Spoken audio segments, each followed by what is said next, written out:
Chapter 489. However, as if he was competing with her, her phone kept ringing. When she hung up, he would call again and again. She was thoroughly enraged. She picked up the call and asked angrily, "What exactly do you want? Come out." The man's voice was filled with anger after being hung up on more than 20 times. Yoon Shirshir was perplexed and asked unhappily, "It's the middle of the night. Why are you acting crazy?" "I'm outside your house." Yoon Shirshir was shocked.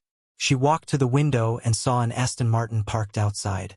Wuxia was holding his phone and leaning against the car with a cigarette in his mouth. The flickering sparks were particularly eye-catching in the night. From afar, the man's head was lowered, and his entire body exuded an inexplicable loneliness. She didn't know why, but today's man was no longer as high-spirited as he used to be. At this moment, he seemed somewhat depressed, which inexplicably pierced her heart. Yoon Shirshir hung up the phone and returned to bed. This time, her phone didn't ring again, which made her confused. Could it be that he had left? Feeling inexplicably uneasy, she got out of bed and walked to the window. Lifting a corner of the curtains, she peered through the window, only to see that the man was still in the same position as before. His cigarette, however, had reached its end. He snuffed it out and lit another one. Tonight, he seemed to be inexplicably distracted. He smoked one cigarette after another, almost without stopping. Taking a deep puff of his cigarette, he raised his head and looked in her direction. Yoon Shirshir put down the curtains and her heart was beating fast. After hesitating for a bit, she put on a coat and walked out. It was late at night and the night wind was cold. She stood uneasily at the door. She gently gathered her clothes and looked at the man leaning against the front of the car. There was a long period of silence between them. After what seemed like a century, Yoon Shirshir finally opened her mouth to speak. "Why are you here?" Wuxia stared at her face. His gaze was as deep as a torrent, but he still did not speak. "Don't say anything. I'm going back," Yoon Shirshir said angrily. She turned around and was about to enter the house. "Stop right there." The man's voice came from behind. Yoon Shirshir stopped, but she didn't turn around.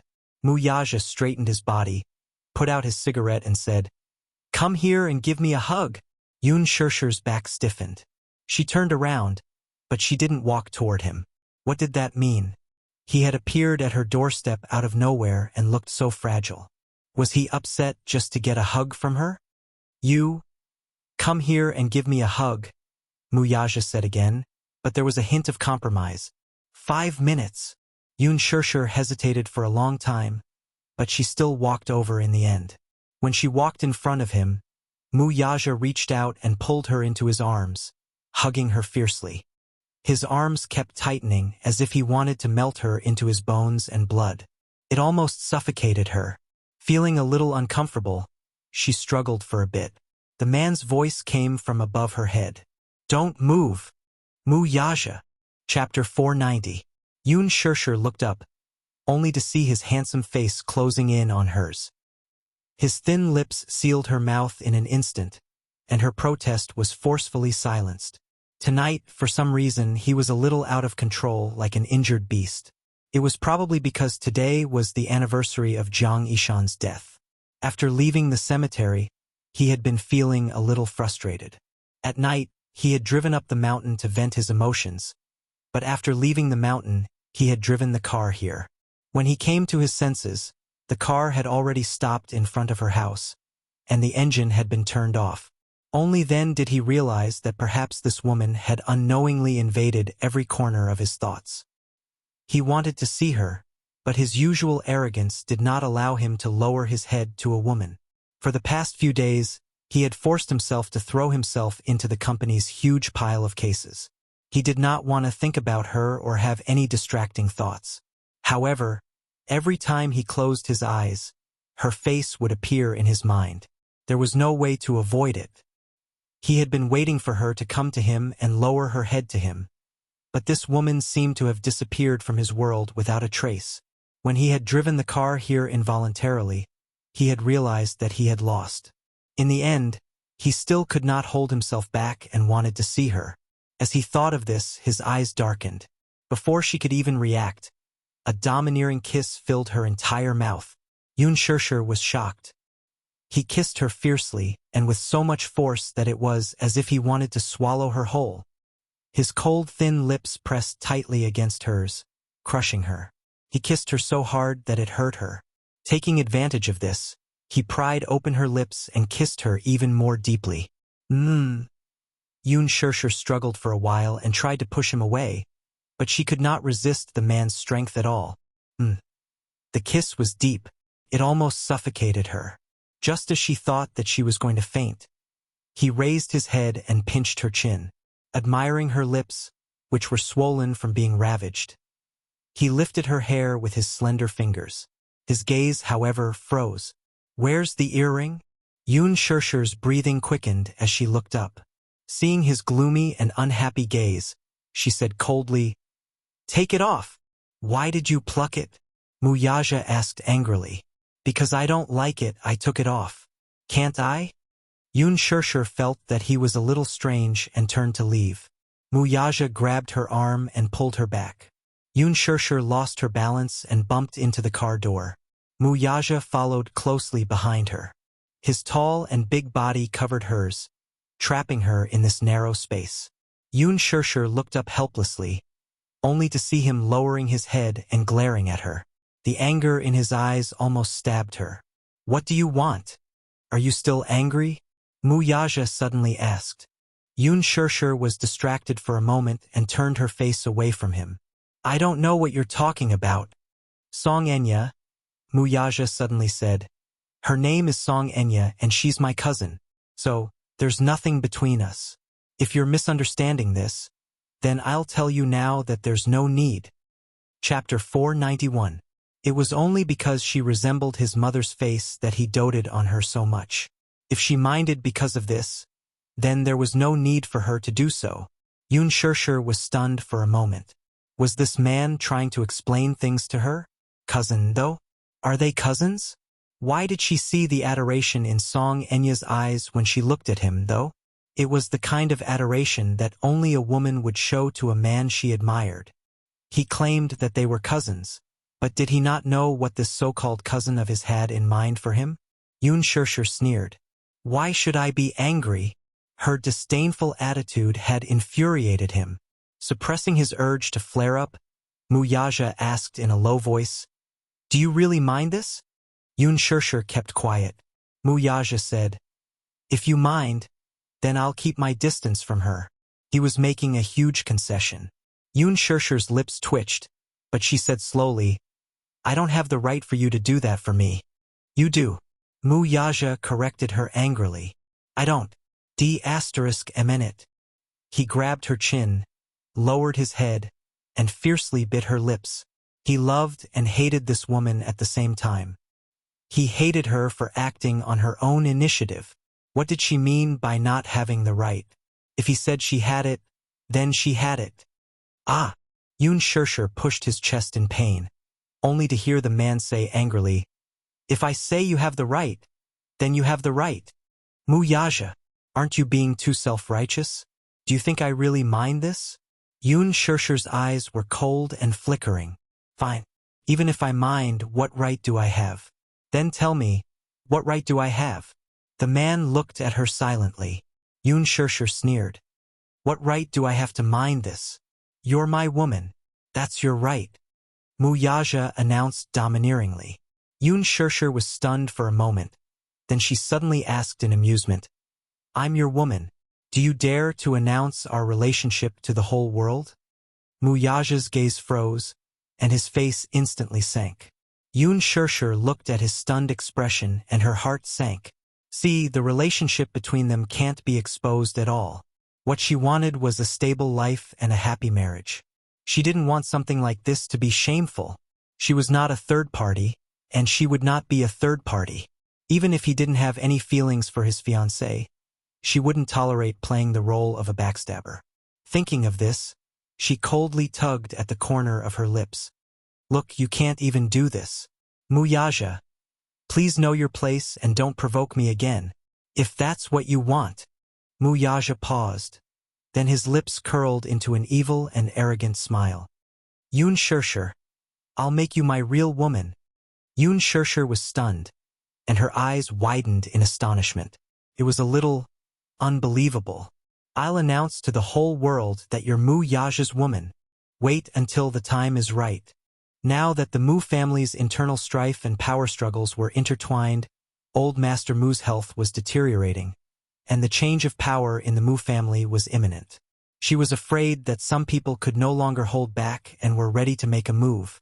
Chapter 492. Wait until he becomes the real head of the Mujia. Wait until he takes over the Mujia's position. Wait until he eradicates the remaining forces of the Mujia. Wait until that day. He will announce to the world that Yun Shirshir is his woman. This is his promise to her. Does he mean that he will give her a home?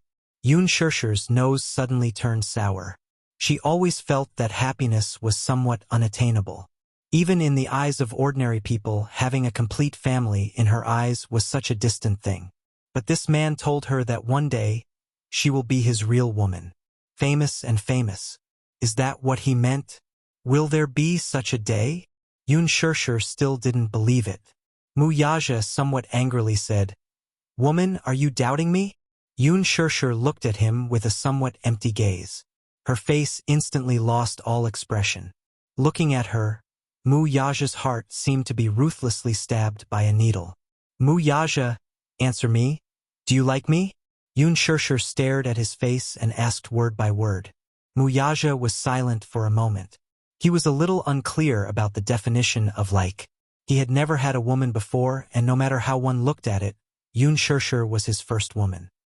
He had always been arrogant and casual, like a free wind, never willing to be bound. But ever since this woman broke into his world, all the order seemed to have collapsed in an instant. He also began to get used to her warmth when he woke up.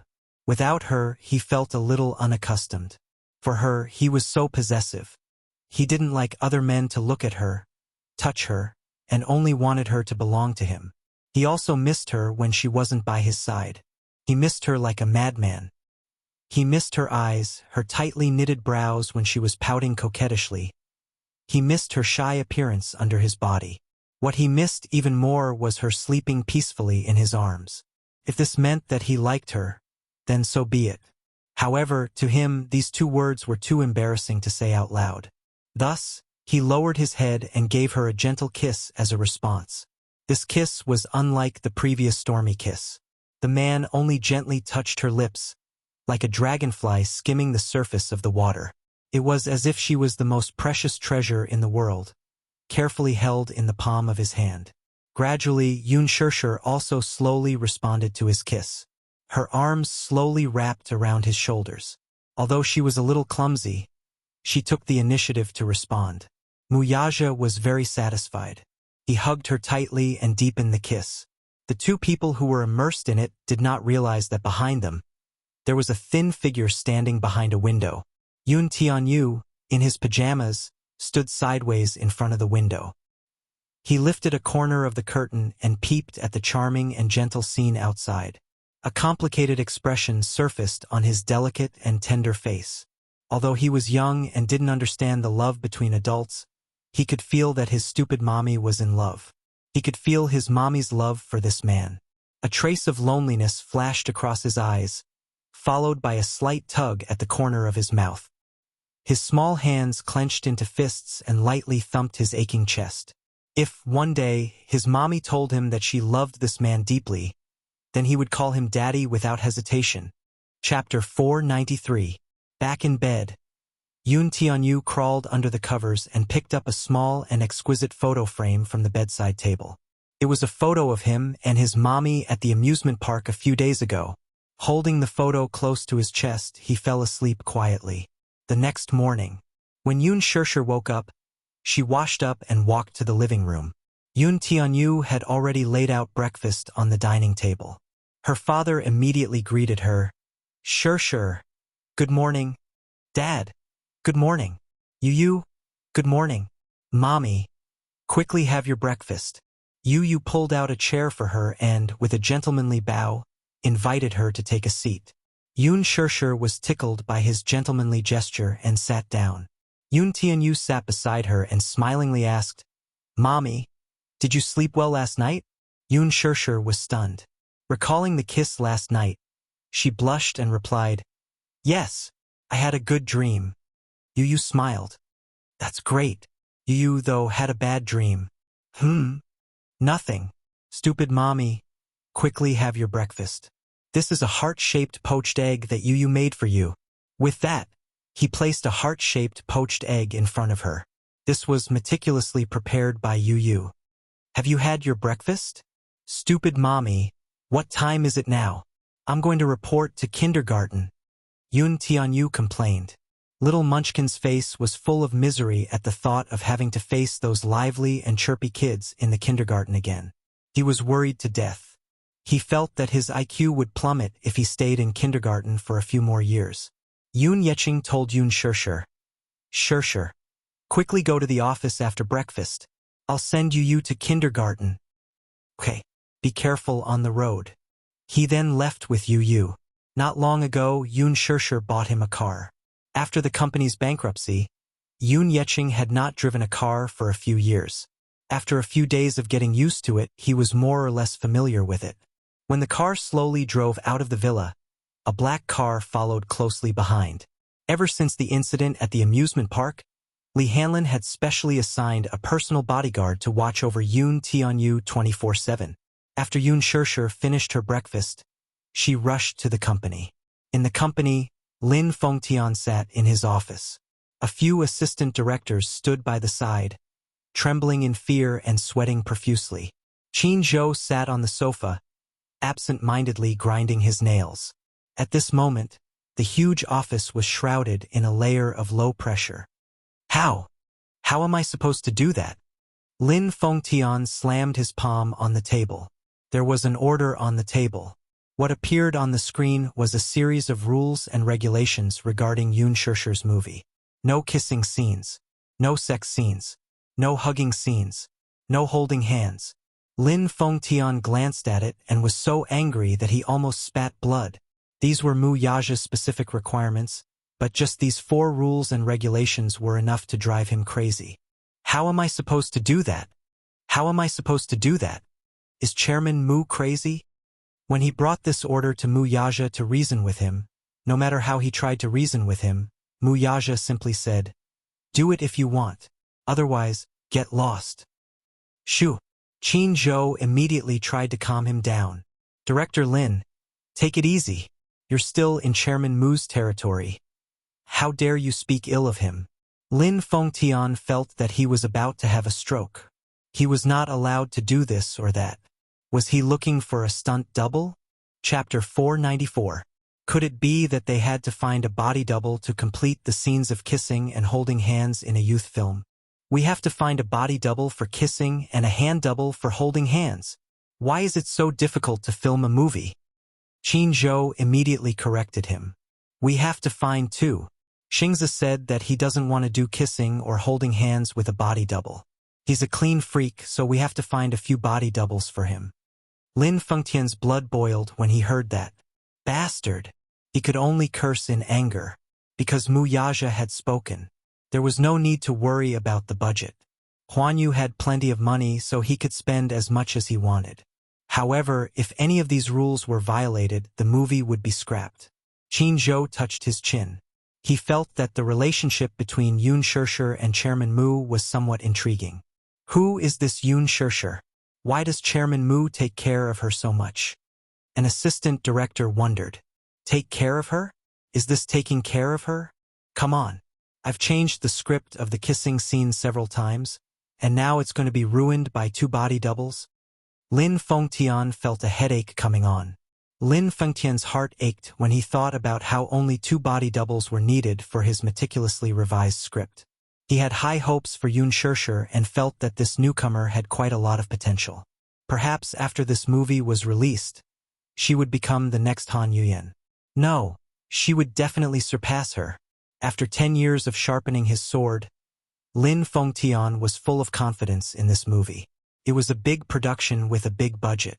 With the top film team in the country, coupled with Gu Xingzi's huge popularity, He was even looking forward to setting a record for the movie's box office. However, Mu Yaja had given him so many restrictions that his hands and feet were tied when he unleashed them. Lin Fengtian was a little angry. What could he do? What else could he do? Who was Mu Yaja? He was the crown prince of Dishing Financial Group. Everyone in Huanyu Entertainment had to follow his orders. What was the use of his protest? Thus, Lin Fengtian cursed Mu Yaja in his heart as he hurriedly went to look for a substitute. At noon, Qin Zhou invited Yun Shishir to have lunch in a Chinese restaurant. During the banquet, he told her about this matter.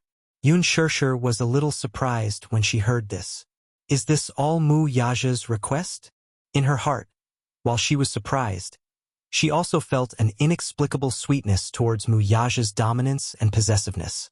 Yes, Director Lin was so angry that he almost had a stroke. Qin Zhou said. Yun Shishir didn't know whether to laugh or cry. You're exaggerating. Shishir, let me ask you, what is your relationship with Chairman Mu? He seems to be very interested in you. Qin Zhou was a little gossipy. Mr. Qin, even you are so nosy? In this line of work, gossiping has become second nature. The two of them chatted for a while, and the waiter served the dishes one by one. She accidentally spilled tea on her skirt. The waiter immediately turned pale with fright and apologized profusely. Sorry, I didn't do it on purpose. Forget it. It's fine. Yun Shishir waved her hand.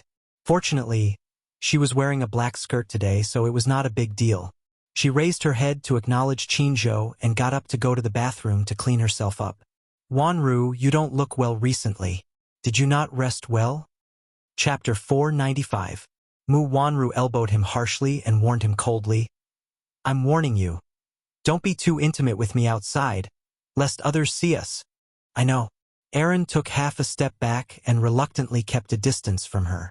He leaned against the wall and quietly watched her back. Still, he felt satisfied.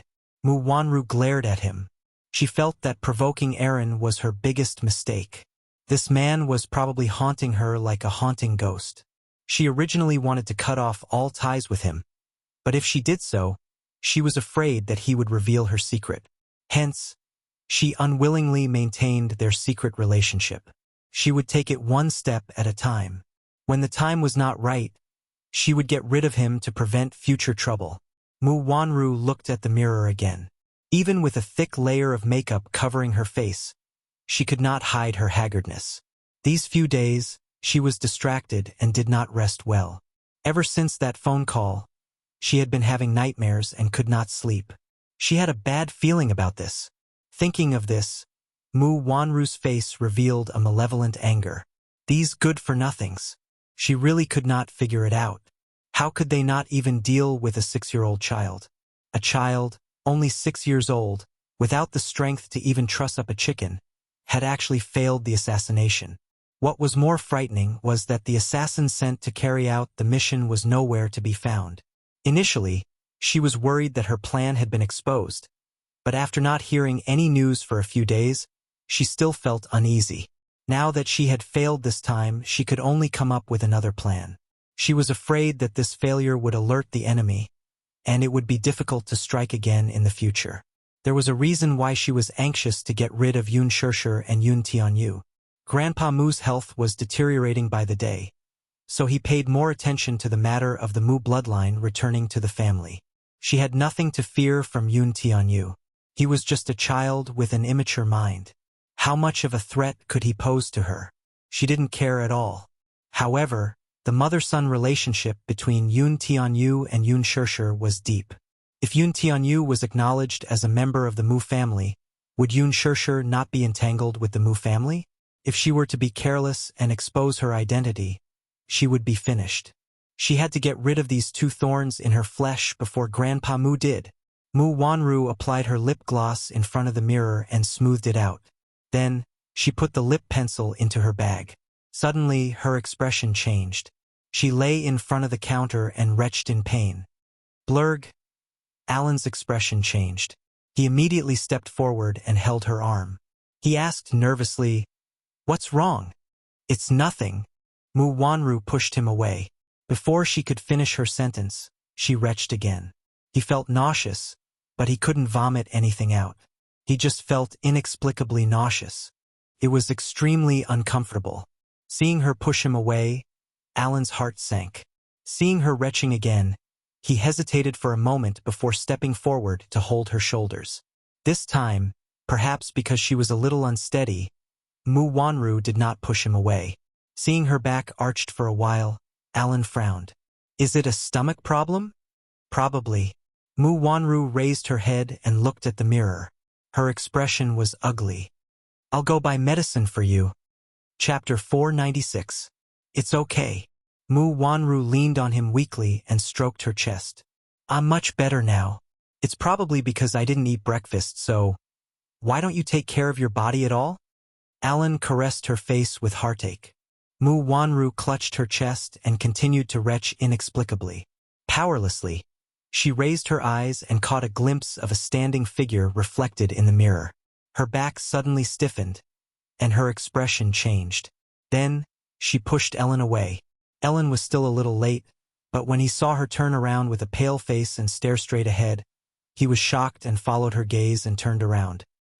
He saw Yun Shirshir standing stiffly at the entrance of the washroom, her eyes darting back and forth between the two of them. Mu Wanru? Why was she with this man? She had wanted to go to the bathroom to clean up the water stains on her body, but just as she walked to the door, she saw Mu Wanru and Alan snuggling intimately together. From her angle, she could see Alan's hand on her waist. What shocked her even more was her retching just now due to morning sickness? Perhaps Mu Wanru was inexperienced and didn't know what that reaction meant. However, she had been pregnant for 10 months. When she was pregnant with Yu Yu and Xiaoi Chen, her early pregnancy reaction was very serious. Therefore, she could tell at a glance that Mu Wanru's symptoms were similar to those of early pregnancy. Was she pregnant? Yun Shirshir was shocked by her own suspicions and felt a chill in her heart. How was that possible? She clearly remembered that Mu Wanru was congenitally infertile. She couldn't get pregnant. Back then, because she couldn't get pregnant, the Mu family hired a surrogate mother at a sky-high price to preserve the family line. But what was Mu Wanru's reaction just now if it wasn't a symptom of morning sickness? Yun Shirshir glanced at her face and saw that her gaze was weak and her complexion was terrible. Her heart sank. Could she really be pregnant? Mu Wanru saw her strange expression and frowned. At the same time, she felt guilty. When she thought about how this cheap woman was constantly threatening her position, a twisted hatred grew in her heart. She sneered and said coldly, "Bastard, why do you keep staring at me?" Yun Shirshir ignored her hostile tone and said in a daze, "You two seem to be very close." A trace of panic flashed across Alan's face. He quickly took half a step back and immediately explained, "I just saw that young Madame Mu was not feeling well, so I went up to show my concern." Seeing him sizing up the situation, Mu Wanru felt her ears tingle when he called her young Madame Mu. She raised her head high and revealed a proper and elegant smile. So what if this bitch has the ability to seduce people? Now, she is the young mistress of the Mu family and Mu Yaja's fiancée. A woman like Yun Shirshir was just a casual toy Mu Yaja played with for a moment of interest. When he got tired of her, he would just throw her away. How could she not understand men? She would get rid of this thorn in her side sooner or later. It was just a fluke that she had escaped this time. Next time, she wouldn't be soft-hearted. Yun Shirshir faintly tugged at the corner of her lips and said, "Since you know that she is young Madame Mu, don't you think that your concern is a bit excessive?" Chapter 497. A hint of guilt flashed through Mu Wanru's eyes, but she quickly pretended to be calm. Then her gaze turned cold. She took a few steps forward and strode in front of her. She raised her hand high and slapped her face. "Pah!" Yun Shirshir couldn't dodge in time and her face was slapped to the side. A red and swollen mark immediately appeared on his face. Yun Shirshir's gaze froze. She caressed her burning cheek and stared at her in surprise. "Bitch, what are you looking at? Do you know what excessive means? I think you're the reincarnation of a vixen. You look pure and harmless, but you're born cheap." Mu Wanru gritted her teeth as she spoke. The anger and hatred in her eyes seemed to want to grind her bones into ashes. Yun Shirshir was angered by her explicit and unrestrained words, and her eyes revealed a sullen expression. "What right do you have to call me cheap? You still dare to talk back?" Mu Wanru said as she stretched out her hand to slap her again. Yun Shirshir, on the other hand, grabbed her wrist tightly and gave her a tight slap in return. Pa! Mu Wanru's slap caused her to lose her balance. She staggered back a few steps and almost fell. Alan quickly went forward and supported her body. He glared fiercely at Yun Shirshir. "What are you doing? She hit me first. This is for her." Yun Shirshir replied calmly, without a trace of fear on her face. Mu Wanru covered her red and swollen cheek. Her eyes were filled with tears of grievance as she glared at her. She really wanted to step forward and teach Yun Shirshir a lesson, but before she could take a step forward, her chest started to retch again. She tugged at her clothes and stopped in her tracks. Her eyes were fierce as she glared at Yun Shirshir. A cheap person is a cheap person. She was born cheap. Yun Shirshir was shocked when she heard this. There seemed to be a flash of white light in his mind. The scenes buried deep in her memory flashed before her eyes like a merry-go-round. In the fragmented memory fragments, a beautiful girl who looked like a proud little princess pushed her to the ground, pointed at her condescendingly, and mocked. B****, it will always be a B****. Born to be a B****. Suddenly, he had a splitting headache. It was as if something was breaking out of her head. She rubbed her throbbing forehead as she looked coldly at Mu Wanru's malevolent and distorted face. Her thoughts were in a whirl. 15 years ago. As far as she could remember, she had never seen her father when she was young. Her impression of her mother was that she was as beautiful as poison, arrogant and elegant. She also had a younger brother. For as long as she could remember, the three of them depended on each other for survival. Although they were a little tight on money, she felt that those were the happiest times of her life. When she returned home, she had her mother and her younger brother. She loved to snuggle with her younger brother on the bed. Her mother would open a fairy tale book for them by the bedside and read it word by word in a gentle voice. In such a voice, they would fall into sweet dreams. But even this peace was ruthlessly broken when she was 9 years old. A car accident had sent the broken family into hell. In that car accident, if it wasn't for her mother's protection, she wouldn't have survived. And if it wasn't for her mother protecting her mother and younger brother wouldn't have lost their lives. Chapter 498. Not long after she struggled to climb out of the car and drag her brother out, the car was completely destroyed. Due to her severe injuries, she fainted. When she regained consciousness, she had minor injuries all over her body, and her brother was nowhere to be found. Her mother was eventually declared dead. Just before the death notice was issued, she held her injured arm and watched helplessly as her mother was pushed into the cold morgue. She followed along stiffly without crying or shedding a single tear. She seemed to have forgotten what tears tasted like. Her mother did not have many friends when she was alive, and her funeral was taken care of by kind-hearted people in society. After all, she did not have any relatives, and they pitied her, so the funeral was hastily arranged. After that, she was hospitalized for a whole month. She could not even remember how she survived. She dreamed in the middle of the night, and her heart was cold and desolate. It was only on the day of her discharge that she understood in her heart. From then on, she knew that she would be left alone. Other than a jade pendant, her mother did not leave her anything else. She remembered that her mother used to wear this jade pendant close to her body and never left it. As for her background, her mother never mentioned a word about it. As for her grandfather and father, she kept her mouth shut. However, she still remembered that the place her mother mentioned was the Hua family, a place she hated all her life. The person she mentioned was called Mu Shang, the person she hated the most in her life. He was a cruel executioner. The number of times he mentioned the Mu family could be counted with one hand. As for her father, he never mentioned it. As she did not have any relatives, after a series of procedures, she was sent to a private welfare home. That place became her lifelong nightmare. Perhaps that memory was too dark, and she did not want to remember it. It was as if she had selective amnesia, and her memory of that place was no longer clear. Until Mu Wanru said, B***st** RD will always be a B***st** road born to be a B***st** RD. It made her recall that when she was young, there was once a girl who pointed at her and cursed her like this. When she first entered the welfare home, she was quickly assigned to her own dormitory. In the 20-square-meter room, 16 children were squeezed in. There were 8 beds and 2 floors. It was extremely crowded. There was a girl in the same dormitory with her. Everyone called her Xiao Rou. She was beautiful and generous. Like other children, she longed to be adopted by a rich family. She was different from other children. In his memory, she was always dressed up beautifully. She was beautiful and had many beautiful dresses. She always had a lot of candy and snacks. She was like a little princess who was doted on by thousands of people. She was the moon surrounded by stars, high and mighty. The director and teachers of the orphanage loved her very much. She even had a large group of fans among the children. She was like a little fairy. Everyone liked her and spoiled her.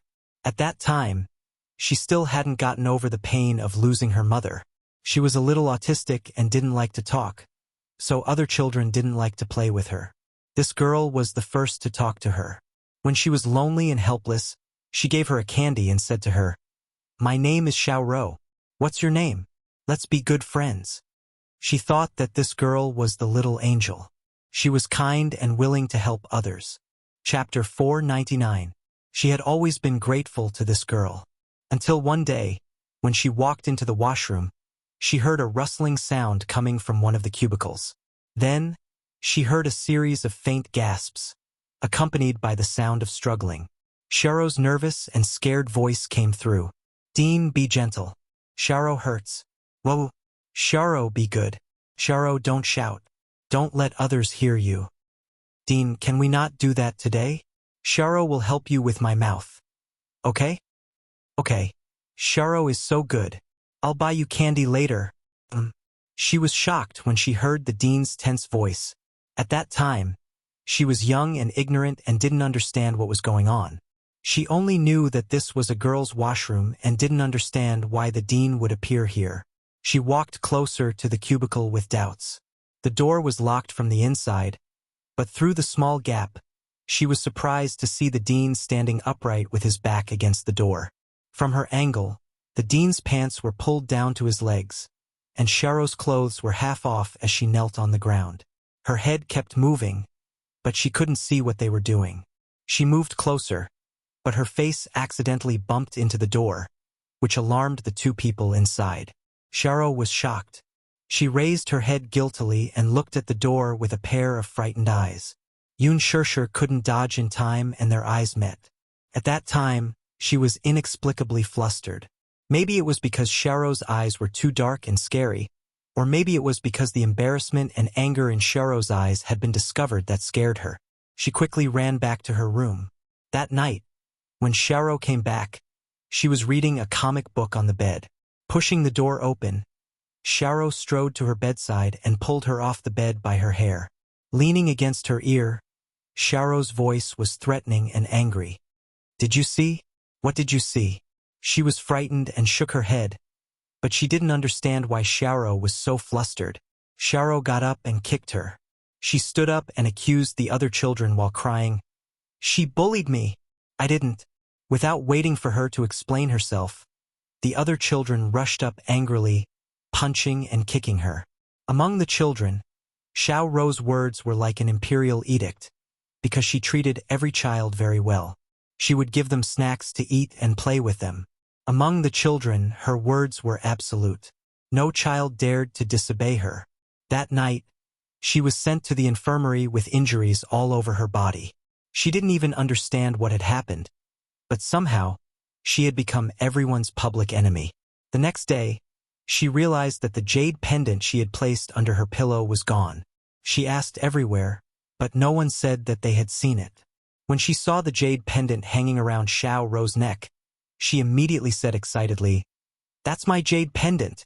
Xiao Rou retorted, "What are you talking about? This is my jade pendant." My mother gave it to me. You're the one who stole my stuff, you thief. I'm not a thief. In the face of everyone's doubts, her pale and weak explanation seemed a little hollow. That jade pendant was originally mine. It's mine. I'm not a thief. I'm really not a thief. Chapter 500. Xiao Rou's harmless smile was very lovable, and it quickly aroused the anger of all the children. How could Princess Xiao Rou steal your things? You're the thief. You're clearly lying. You're lying. She was unable to defend herself and could only watch as her mother's relic was taken by someone else. Compared to the sweet-looking Xiao Rou, she was like Cinderella. No one was willing to believe her and no one was willing to stand in her position. From then on, all the children treated her like snakes and scorpions, as if she was a vicious and bad child. Later on, one morning, Xiao Rou was called over by the teacher and never came back. According to the other children, Xiao Rou was adopted by a rich family. It was said that the family was very rich and gave the director a lot of benefits. They even helped to build a few projects in the Welfare Institute. The children said that the rich family came to the Welfare Institute to acknowledge their relatives. When they saw the jade pendant on Xiao Rou, they took her away. Xiao Rou never came back. The children were all amazed and envious. To be adopted by a good family was something that many children envied. Suddenly recovering from her thoughts, Yun Shishir suddenly raised her head. Her eyes were red and the expression on her face was angry and gloomy. Those dark memories instantly broke out of their cocoons. Those past events that she didn't want to look back on were all vivid in her mind. It was her. She was that child. She was the one who stole her jade pendant and framed her as a thief. It was her who caused her to be bullied, ostracized, and mocked by so many children. Yun Shishir took a step closer to Mu Wanru and slowly stretched out her hand. Her voice was cold and firm. Return the jade pendant to me. When Mu Wanru heard this, her heart trembled. She stared at her in disbelief. Her eyes flickered with bewilderment and her face turned pale. Did she recognize him? How could it be? Her appearance was so different from when she was young. How could she recognize her? You're Xiao Rou, right? Yun Shishir's lips curled up coldly. She opened her palm and stared straight at her. Her eyes were bloodshot and she looked extremely miserable. I don't know what you're talking about. Mu Wanru kept dodging his gaze as she retreated step by step, trying to defend herself with a pale face. Now that things have come to this, how much longer are you going to pretend? Yun Shishir's eyes widened in indignation. Tears welled up in her eyes as her voice trembled. That jade pendant. Return that jade pendant to me. That's the last thing my mother left me. Please give it back to me. I don't know what you're talking about.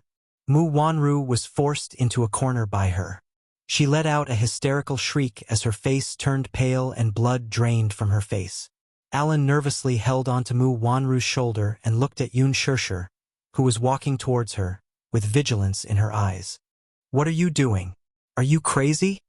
Yun Shishir bit her lips hard. She clenched her fists tightly, and tears flowed uncontrollably from her eyes. Those dark memories broke out of the cocoon and lingered in her mind, unable to be dispersed. The torment and bits of her time in the orphanage were like red-hot iron, leaving an indelible memory in her heart. Chapter 501. Screaming at the top of her lungs had almost exhausted all of her strength. Yun Shishir staggered towards her, but her eyes were fixed on her. It's time to return it to me. Give me back what you have taken from me. That jade pendant. Can you return it to me? Mu Wanru. Ah, shut up. Stop talking. Mu Wanru was on the verge of breaking down as she covered her ears. What nonsense are you spouting? I didn't steal anything from you. I didn't. You're slandering me. I'm not a thief. You're the thief. Stop talking. Stop talking. You shut up. Otherwise, I'll tear your mouth apart. After shouting agitatedly, Mu Wanru's body swayed, and her eyelids twitched violently a few times. Her legs went soft, and she fainted in Alan's arms. Alan turned pale with fright. He hugged her and called out a few times in a panic, Wanru? What's wrong with you? Seeing that she had fainted, Alan's heart ached. He carried her horizontally, raised his head abruptly, and fiercely glared at Yoon Shirshir. Are you satisfied now? Are you satisfied now? Vicious woman. Are you going to force her to death before you stop? After saying that, he carried Mu Wanru and strode out of the door.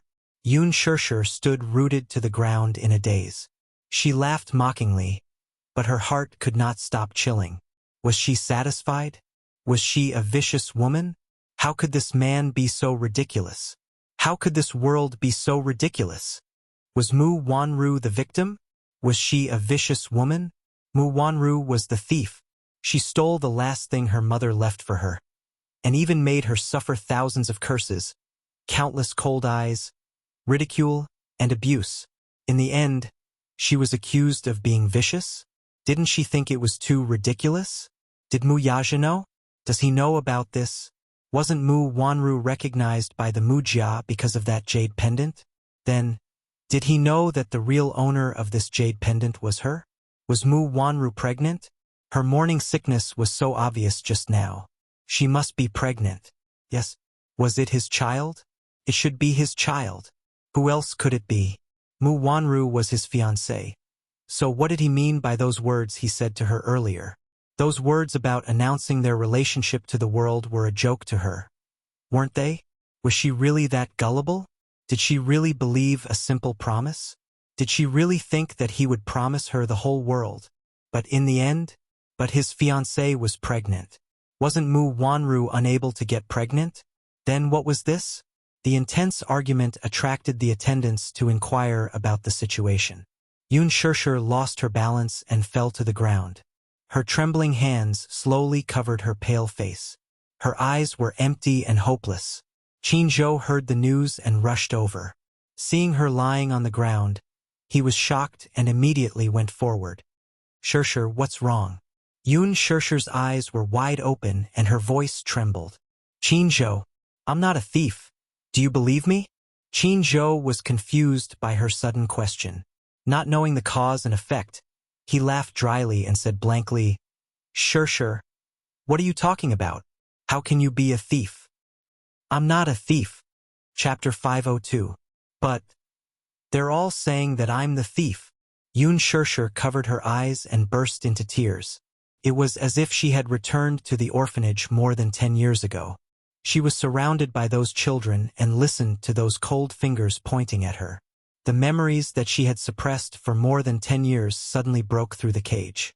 Those piercing voices of doubt, those malicious speculations, and those sinister accusations all lingered around her ears. Those vicious punches, kicks, and curses echoed over and over again. It was like a saw cutting back and forth in her heart, tormenting her over and over again. The noise in her ears caused her to break down. Yoon Shirshir covered her ears hard as if she was about to suffocate. She cried out loudly, I'm not a thief. I'm really not a thief. Mu Wanru is the thief. She's the thief. She stole my things. That's my things. Qin raised his head and looked around, only to see that the waiters around him were also embarrassed. The polite smiles on their faces gradually became stiff, and they looked at each other. When they saw Qin puzzled look, they all shook their heads. They had just arrived and didn't know what had happened. When she heard the commotion and rushed over, she was already in a daze and talking to herself like a puppet. Qin lowered his head again and looked at Yoon Shirshir. Her eyes were tightly shut and her body couldn't stop trembling because of immense fear. She knelt on the ground and carefully curled up into a ball. Her shoulders couldn't stop shaking. Her helpless and desperate look made Qin heart ache. He didn't know what had happened, but seeing her frightened and flustered look, he couldn't care less about arousing suspicion. He reached out his hands and hugged her shoulders, pulling her into his embrace. Gently placing his palm on her head, he stroked her hair over and over again. Lowering his head, he comforted her gently. Sure, I believe you. Don't be afraid, I'm here. Yoon Shirshir clenched her teeth tightly. The auditory hallucinations in her ears almost destroyed her consciousness. After so many years, the mocking, insults, and accusations suddenly erupted as her memories awakened, tormenting her endlessly. Back then, if only one person had stood up, believed in her, and protected her, things wouldn't have turned out this way. She desperately wanted to forget those nightmarish scenes. But now that the memories were out of the cage, the grievances and panic that she had suppressed for many years once again collapsed like a mountain. Qin Zhou saw that she was unable to recover from the setback. He gritted his teeth and helped her up, but her legs were weak. He had no choice but to carry her. Qin Zhou drove back to his apartment with Yun Shishir instead of going back to the company. After carrying her into the apartment, Qin Zhou carried her to the bed and covered her with a blanket. Yun Shishir lowered her head and burrowed under the blanket. Her body curled up into a ball and she hugged herself tightly like a person who had no sense of security and was extremely helpless to protect herself. Qin Zhou sighed, but there was nothing else he could do. He kept asking her questions along the way, but she kept curled up in the corner of the back seat with her head lowered. She didn't seem to hear a single one of his questions, and she didn't give him an answer. He had never seen a person lose control to such an extent. Chapter 503. Shishir, no matter what, why don't you take a break first? If you don't want to talk about it, I won't ask. But as long as you're willing to talk, I'll be your most loyal listener. Yun Shishir buried her face deep in her palms. Under Qin Zhou's comforting words, the sharp and hysterical accusations slowly receded like a tide. Yun Shishir slowly raised her head. Her eyes were exposed outside the quilt. Her line of sight overlapped and slowly regained clarity. She looked up at Qin Zhou and gradually calmed down. Sleep first. Qin Zhou saw that she finally opened her eyes and looked at him with a gratified smile. Yun Shishir only nodded quietly but still didn't say anything. Qin Zhou tucked her in, got up, and walked out of the room. On the way, he closed the door for her. Yun Shishir blinked and stared blankly at the ceiling. Gradually, she fell asleep. In the hospital, Mu Wanru lay unconscious on the bed in the consultation room. Alan sat at the desk and looked at the doctor's face from time to time. He nervously asked about the situation. What's the situation? The doctor pushed up the glasses on his face and calmly raised his head to glance at him. Then, he continued to write and draw on the medical record card. Alan couldn't sit still and urged again. Doctor, what's the situation with her? Who are you to her? The doctor asked expressionlessly. Alan was stunned for a moment, but he said guiltily, just a friend. Friend? I think you two are quite close. You don't look like friends. The doctor had some doubts in his eyes. Alan asked awkwardly, is that important? Of course it's important. If you're her family or boyfriend, I might have to congratulate you. But you said you're just her friend. I suggest you call her family and ask them to come to the hospital. The doctor said and lowered his head to write on the medical record book again. Alan's face froze for a moment. He didn't understand the meaning of her words for a moment, but he was keenly aware that there was some mystery in her words. So he asked again, is she sick? The doctor frowned. Do you know her family? Call her family and ask them to do a test to see if she's pregnant. Pregnant? Ellen stared blankly for a long time, thinking that the doctor was joking with her. She couldn't help but doubt his professionalism. Doctor, I'm sorry to interrupt. Are you sure she's pregnant? We still need to do further tests to confirm whether I'm pregnant or not. What's wrong? The doctor sneered. Sir, do you think I'm joking about such a serious matter? That's impossible. Alan hesitated for a while before saying slowly. She was found to be infertile. Because of this, her family even invited a doctor, but they all said that she was congenitally infertile. How is that possible? This girl's body is clearly very simple. What's the basis of those doctors saying that she's infertile? The doctor found it ridiculous. Since you don't believe me, take her to do an HCG examination. We'll get the results soon. It's useless for you to waste your breath on me. Alan frowned, but he hesitated for a long time without making up his mind. He also wanted to do an HCG examination for her to see what was going on. Chapter 504. What if she was really pregnant? Although this hospital was a private hospital, the Mu family would be able to find out if there were any medical records left in any medical center in the capital. What if she was really pregnant? In less than 2 days, the news would spread to the Mu family. He remembered that Mu Wanru and Mu Yaja had never had any physical contact. But now, there was news that she was pregnant. Mu Wanru had to kill him. Let's not bother about whether she was fertile or not for the time being. Even if she was really pregnant, the child in her stomach could not be saved. If the test was done and she was really pregnant, then, to a wealthy family, a premarital pregnancy, and the child was not even Mu Yaja's, was undoubtedly a huge scandal. Thinking about it carefully, it was not impossible for her to be pregnant. When he did it with her, it was probably because he knew that she was infertile. He was a little fearless, so he had never taken any safety measures. It was not impossible for her to be pregnant. Alan stood up and said, "I'll make a decision after I inform her family. Today, I'll send her home first." The doctor looked up blankly and said, "Oh." He felt that this man was really strange, but he did not think much about it. He only told him a few things to take note of and let him pay the registration fee. When Alan carried Mu Wanru to the car, Mu Wanru had already woken up. Seeing that she had woken up, Alan was nervous. "You're awake. Where is this?" Mu Wanru had a splitting headache. She rubbed between her eyebrows and looked out of the window. When she saw the hospital sign, she was stunned. "Why are you in the hospital? You fainted just now." "So, I was worried about you and sent you to the hospital." Alan was halfway through his words when he stopped abruptly and did not continue. He was still considering whether to tell her about this matter. Now that she was only pregnant, it was not confirmed if it was true. Mu Wanru did not know what he was thinking. She suddenly recalled what happened before she fainted. Thinking of Yoon Shershir's horse accusations, her heart stopped for a few seconds. She bit the tip of her thumb uneasily and panicked. Did she find out? Did she remember what happened before? How much did she know? Did she only remember that she had stolen her jade pendant? Or did she know what status this jade pendant represented? Damn it!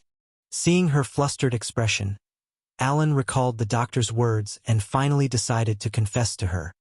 "Wanru, what is it? Speak." She was distraught, so her tone was unkind. Ellen hesitated for a few seconds before asking slowly, "What exactly happened when you were found to be infertile?" He suddenly brought up this topic. Mu Wanru was startled for a moment, and then she felt a dull pain in her heart. She said with an unhappy expression, "Why are you suddenly asking this?" Her inability to conceive had always been the most unforgettable thing in her heart. If she could have children, perhaps she would have married Mu Yaja long ago. It was because she couldn't get pregnant that her position in the Mu family was unstable. Since ancient times, rich and powerful families had always relied on their sons to rise in status. If he didn't have children by his side, he wouldn't have any status. It was precisely because of this that she was unable to bear a child for Mu Yaja. Naturally, her position would not be stable. Chapter 505. Mu Wanru's heart was filled with grievances and heartache. She clenched her teeth and said with tears in her eyes, "If it wasn't for my infertility, maybe I would have married him long ago." "What do you mean? Tell me clearly." Alan was anxious and asked again. Mu Wanru recalled and said, 6 years ago, he and I were about to get engaged, but he said that he had to do a routine physical examination before the engagement. But in the end, the doctor told me that I was born infertile and could not have children. Grandpa thought of many ways and invited many doctors to treat me, but they all said that I had no hope of getting pregnant in my life. How could it be? Alan frowned in surprise. One side said that there was no problem with Mu Wanru's body, and the other side brought in authoritative experts, who were sure that she could not get pregnant at all. The two sides contradicted each other, and it was really puzzling. Whether she was pregnant or not, the general doctor could diagnose what the problem was. Infertility, on the other hand, was a profound mystery. Which side was the problem? How would I know? Mu Wanru said with tears in her eyes. Those authoritative experts were all sent by Mu Yaja from authoritative medical centers all over the country, and they were all authoritative professors. They all said so. What can I do? What can I do? I wanted to try, but he didn't give me a chance at all. He didn't even touch me. He really didn't touch you? Alan asked doubtfully. It's true. He really hates me. She laughed self-deprecatingly. There was one time when he was a little drunk. I helped him to the bed. Originally, I wanted to, but he pushed me away. I even doubted that he was a normal man. Even if I stood naked in front of him, he didn't have any reaction. He didn't want to touch me at all. He hated touching me. She put her chin on her knees and murmured. That's why I was so jealous of Yoon Shirshir and hated her so much. If I could give birth to a son or a daughter for the Mu family, would it be her turn to compete with me? A trace of suspicion appeared on Alan's face. He furrowed his brows, feeling that there was something fishy about this whole thing. Mu Wanru looked at him and said angrily, "What's with your expression? Wanru, if I told you that you might be pregnant, would you believe me?" Alan hesitated as he told her the things that were bothering him. From time to time, he would look at the changes in her expression. Mu Wanru was stunned for a long time, then suddenly sneered and said, "Have you had enough?" Alan was stunned. "I can't get pregnant at all and I can't give birth. Is that enough? What do you mean by that? Do you want me to question the words of those authoritative experts?" Alan said, "But I just sent you to the hospital." And then she rolled her eyes disapprovingly. "The doctor said that you have some signs of pregnancy. He asked me to do an HCG test for you." Mu Wanru was stunned for a moment. In a daze, she mumbled, "How is that possible? It's impossible for me to get pregnant." "Wanru, think about it carefully. Are you sure you're infertile? You can't believe the words of those experts completely. No one knows your body better than you, right?" Chapter 506. Think about it again. We've done it so many times, but we've never taken any safety measures. Do you think it's a coincidence that you're showing signs of pregnancy at this time? Do you have any signs of early pregnancy in the past 2 days? I saw you retching a little before. Is that a symptom of morning sickness? Every word that he said was very convincing, and there was indeed some truth to it. Mu Wanru fell silent. Indeed, she and Alan had done it so many times. Perhaps it was because she knew that she was infertile and couldn't get pregnant. So Mu Wanru didn't take it to heart and didn't take any safety measures. Similarly, Alan didn't take any protection measures. But thinking about it carefully, there was indeed something wrong with the past few days. Every morning before breakfast, she would feel nauseous. At first, the symptoms weren't serious. She endured it and didn't think too much about it. Over the past few days, the dizziness and weakness had become more and more serious. She had no appetite and always felt inexplicably tired. She just blamed it on the nightmares and lack of sleep. Because of that incident, she had been feeling uneasy for the past few days. She had even neglected one thing. Her period had indeed been delayed for a long time and hadn't come for a long time. Her physical fitness was good. Every time her period came, it would come on time. At most, there would only be a deviation of 2 or 3 days. But now it had been delayed for more than a week. This was already very abnormal for her. At first, she didn't realize it and only thought that it was normal for her to not sleep well. Now that she thought about it carefully, she couldn't help but be shocked. Mu Wanru's face suddenly turned ugly. She lowered her head in disbelief and covered her lower abdomen with her hands. Her palms were gently pressed against her abdomen, and her eyes were full of disbelief. She was pregnant? At the thought of this possibility, her heart was suddenly filled with mixed feelings. She didn't know whether to be happy or worried. What did this mean? Was he joking with her? Wasn't she born infertile? Those experts said with certainty that she would never be able to get pregnant or have children in her life. Then why did she have the reaction of early pregnancy now? Although she had no experience in pregnancy, after Alan's reminder, she did notice a series of strange reactions in her body over the past few days. It was very similar to the symptoms of pregnancy. Was she really pregnant? In other words, she wasn't infertile. She still had a chance to get pregnant and give birth to a child for the Mu family? When Mu Wanru thought of this, and thought that she might be able to have a child with Mu Yaja, a child that belonged to them, her own child, her heart was filled with great joy. She trembled as she covered her face. Her eyes were filled with tears of agitation, and her throat felt tight. Mu Wanru widened her eyes in surprise. She suddenly got up slightly, grabbed Ellen's collar, and said ecstatically, "You said I might be pregnant? In other words, I still have a chance to get pregnant?" Ellen stared at her face, which was twisted and ferocious because of her surprise. For a moment, her heart was filled with great sorrow, joy, and worry. On one hand, his heart ached. His heart ached that she might finally be able to fulfill her dream of being a mother. Now, the child in her stomach was his. Vaguely, he felt a sense of responsibility as a father. Chapter 507. What was he? Had it been his wishful thinking all this while? Or could it be that the woman he loved was just using him from the beginning to the end? Seeing his dazed expression, Mu Wanru's smile froze. She asked, "Alan, aren't you happy for me?" Alan raised his eyes and stared at her, but he didn't say a word. Mu Wanru held her abdomen as her lips curled into a radiant smile. "I can get pregnant. I'm not infertile. I can give birth to a child for Mu Yaja. This child might even be the future heir of the Mu group. Isn't this something to be happy about?" Wanru, Alan's eyes were a little obscure. He gently lowered his eyes and held her shoulders tightly. The corner of his lips curled up into a bitter arc. "First of all, I'm sincerely happy for you that you can get pregnant." Mu Wanru smiled. Her gaze was so soft that it seemed like water was about to drip out. Ellen's next sentence stunned her as if she had been struck by lightning. "But haven't you thought about it? Whose child is the father of the child in your stomach?" "Wanru, that's our child. Not yours and Mu Yaja's. Wanru, will you give birth to him?" Mu Wanru's body stiffened like a rock. She was stunned.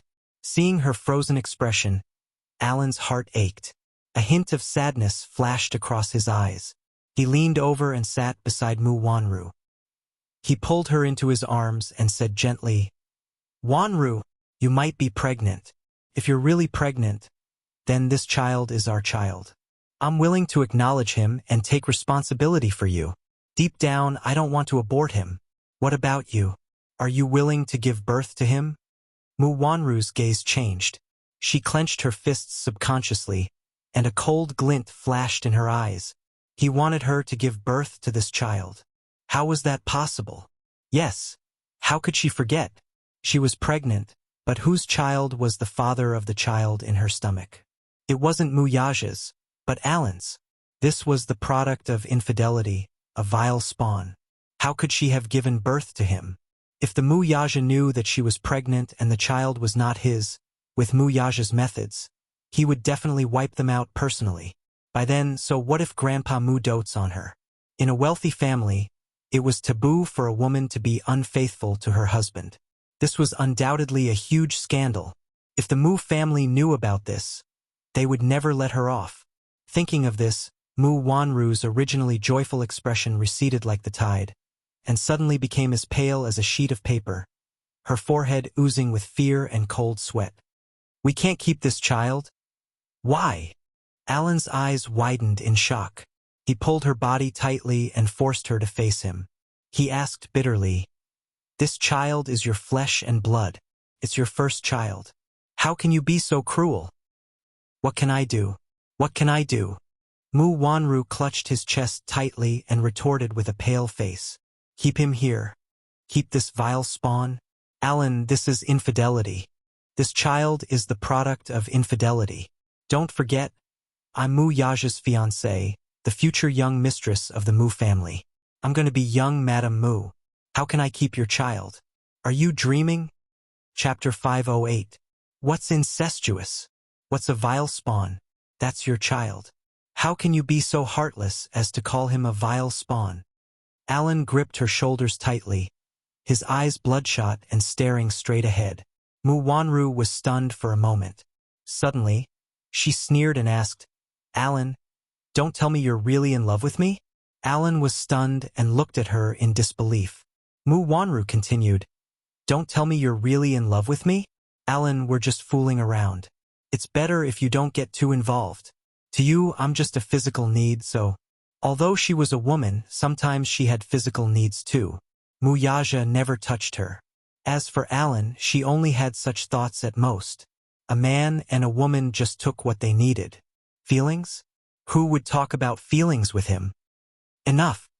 Alan could not take it anymore and interrupted her. Mu Wanru, how can you be so cruel? Yes, I'm in love with you. Mu Wanru, I'm in love with you. Alan raised his eyes and stared deeply at her. He said word by word, "You've been lingering in my heart since university. I joined Dishing Financial Group because of you. Besides, don't you know whether I'm in love with you or not? You should know best. Also, you're using my feelings, but so what? I love you, so even if I have to sacrifice my life for you, I won't hesitate to do it." Mu Wanru was stunned. So, he could tell that she was using him? Was he an idiot? Now, can you understand my sincerity? Alan smiled sadly. Wanru, I love you. When I first found out that you might be pregnant, I was so happy that I almost went crazy. If you're willing to keep our child, I can take you away.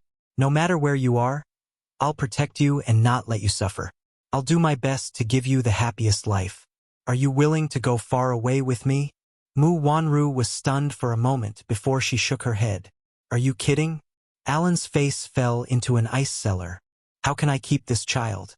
You're selfish. I won't go with you. Mu Wanru pushed him away harshly and raised her head arrogantly. She sneered. I want to abort this child. From now on, let's break it off. Let's stop talking. I'll still be the young madam of the Mu family, and you'll be my fiancé's assistant. Let's stop talking. What? You know that you can get pregnant, so you're gonna kick me away? Ellen smiled miserably, but he saw through her ruthlessness, and a bone-chilling chill arose in his heart. What do you mean by that? Mu Wanru glared at him fiercely. Shouldn't I be the one asking you this question? Alan's heart was filled with pain and disappointment. What's so good about being the young mistress of the Mu family? Can Mu Yaja give you happiness? Can he guarantee that you'll be the only one in his life? Stop dreaming. How do you know that he can't give me happiness? He'll be a good husband. He's different from you. He's a responsible man. He's the man that I, Mu Wanru, have taken a fancy to. Mu Wanru continued. As long as I let him know that I'm not infertile and can bear children for him, he won't be so cold to me. Chapter 509. You're the one who's dreaming, Alan said mercilessly. He only has Yun Shirshir in his heart. He doesn't touch you because he already has another woman in his heart. That's why he's not interested in you at all. Shut up. Mu Wanru interrupted him with a ferocious look. He's just playing with Yun Shirshir. He's a man after all. Don't I know him well? As for Yun Shirshir, he's only interested in her for a while. After this heat, his feelings for her will fade. So he'll just abandon her.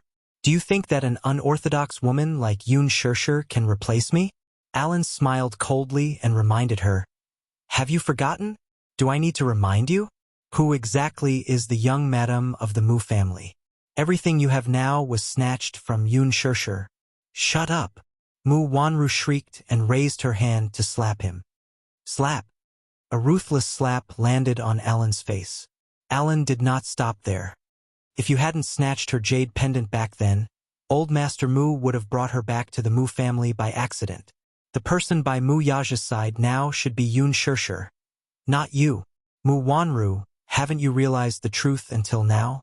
Mu Yaja doesn't belong to you. You can't force things that don't belong to you. Shut up. Shut up. Shut up. Mu Wanru covered her ears like a madwoman. When she saw that Alan did not intend to stop there, she raised her hand again, but Alan reached out and held it tightly. Wanru, even if you want to get rid of this child, tell me, how do you plan to hide it from the Mu family? How do you plan to get rid of this child without anyone knowing? Alan smiled, revealing his white teeth. Don't forget that the Mu family has spies in all the medical centers in the big capital. You should know how powerful the Mu family is, right? Or do you plan to go to a small clinic to get rid of it secretly? Mu Wanru was stunned for a while upon hearing this. How could she not know? All the medical centers in the capital were inextricably linked to the Mu family. Even if she escaped from the capital, it might not be too risky. Right now, only a small clinic could hide it from the public. Mu Wanru said, as long as I can get rid of this child. So what if it's a small clinic? Do you have the heart to degrade yourself? Alan was completely enraged. This is our child. A life. All right, then I'll stay. Mu Wanru paused. Before Aaron could reveal a gratified smile, she coldly said, as the Mu family's descendant. What do you mean? Alan asked in shock and anger. You're too naive. Whether or not it's his child, do you think you can hide it from him forever? Alan could not help but mock her naivety. This has nothing to do with you. Mu Wanru said coldly. Anyway, I can't go far away with you. Do you think everything will be fine if I just leave with you? Do you think the Mu family will let us go? Who's the naive one here? Chapter 510. That's enough. I don't want to hear your nonsense. You'd better keep your mouth shut about this matter before I come up with a compromise. I don't want anyone to know that I'm pregnant. We're still in the same boat now, so don't you dare play any tricks. Aaron smiled bitterly but did not say anything in the end. He got into the car expressionlessly. Mu Wanru sat in the car. Along the way, she lowered her head to look at her flat stomach. A complicated look flashed across her eyes. The Bentley slowly drove into the car park of Leji Holdings. Lee Hanlon alighted from the car, walked to the back seat, and opened the door. Yoon Tianyu alighted from the car, and Lee Hanlon bent down slightly to carry him. He raised his head to look at the tall building in the center of Leji Holdings and asked in a low voice, have you investigated that woman's matter? Yes, I have. Let's go in. Lee Hanlon nodded and carried Yoon Tianyu into Leji Holdings. Along the way, the employees threw them surprised looks from time to time. A passing secretary saw Lee Hanlon carrying a delicate-looking little lad and was surprised to see him. She asked in surprise, Agent Lee, you're here. Ah, this child is so adorable. Who is he to you? Yoon Tianyu frowned unhappily and said lightly, you still have the mood to chat during work hours? Lee Hanlon immediately reprimanded. Get back to work. Don't talk so much. Startled, the secretary quickly lowered her head and returned to her seat. He was a little surprised in his heart. This cute and immature child still had the air of a baby. Why was the moment he opened his mouth so imposing? He was so mature that he did not seem like a child at all. Lee Hanlon carried Yu into the office and placed him on the office chair.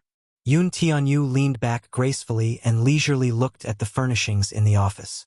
In a sense, this was the first time he stepped into Leji Holdings headquarters since he held 60% of the company's shares.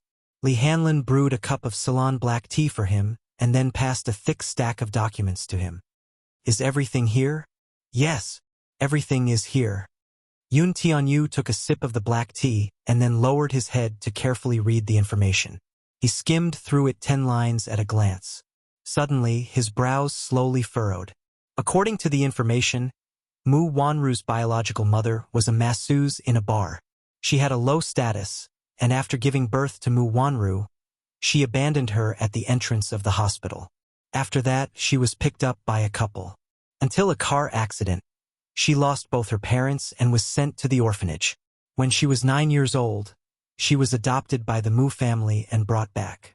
The information about the Private Welfare Institute was also listed out in detail. Yoon Tianyu flipped through a few pages, and his eyes suddenly widened in shock. Lee Hanlon saw that his face was a little ugly, and his eyes fell on the information. According to the information, the director of the orphanage was sentenced to prison for child molestation 3 years ago. The list of victims included dozens of orphans in the orphanage, including young boys. The director of the orphanage was called Luo Hanjin, 50 years old. This incident had once caused a huge uproar in the city, and everyone knew about it. Most of the victims were young orphans who were still ignorant. The youngest among them was only 6 years old. Chapter 511. The police took this case very seriously and immediately launched an investigation after receiving the girl's confession. After a thorough investigation, Luo Hanjin was arrested. After his arrest, he denied all charges of child molestation, which led to strong protests from charity organizations. In the end, the charity organizations intervened and all the children in the orphanage were examined. The results showed that dozens of children had varying degrees of bruises on their bodies, and a few of them were infected with STDs. Finally, with conclusive evidence, Luo Hanjin was prosecuted and confessed to child molestation. At first, he tried to use his connections to suppress the matter, but unfortunately, this matter caused a strong social reaction and caused public outrage. Due to the serious nature of the case, which involved the rape of a child, the court sentenced him to life imprisonment.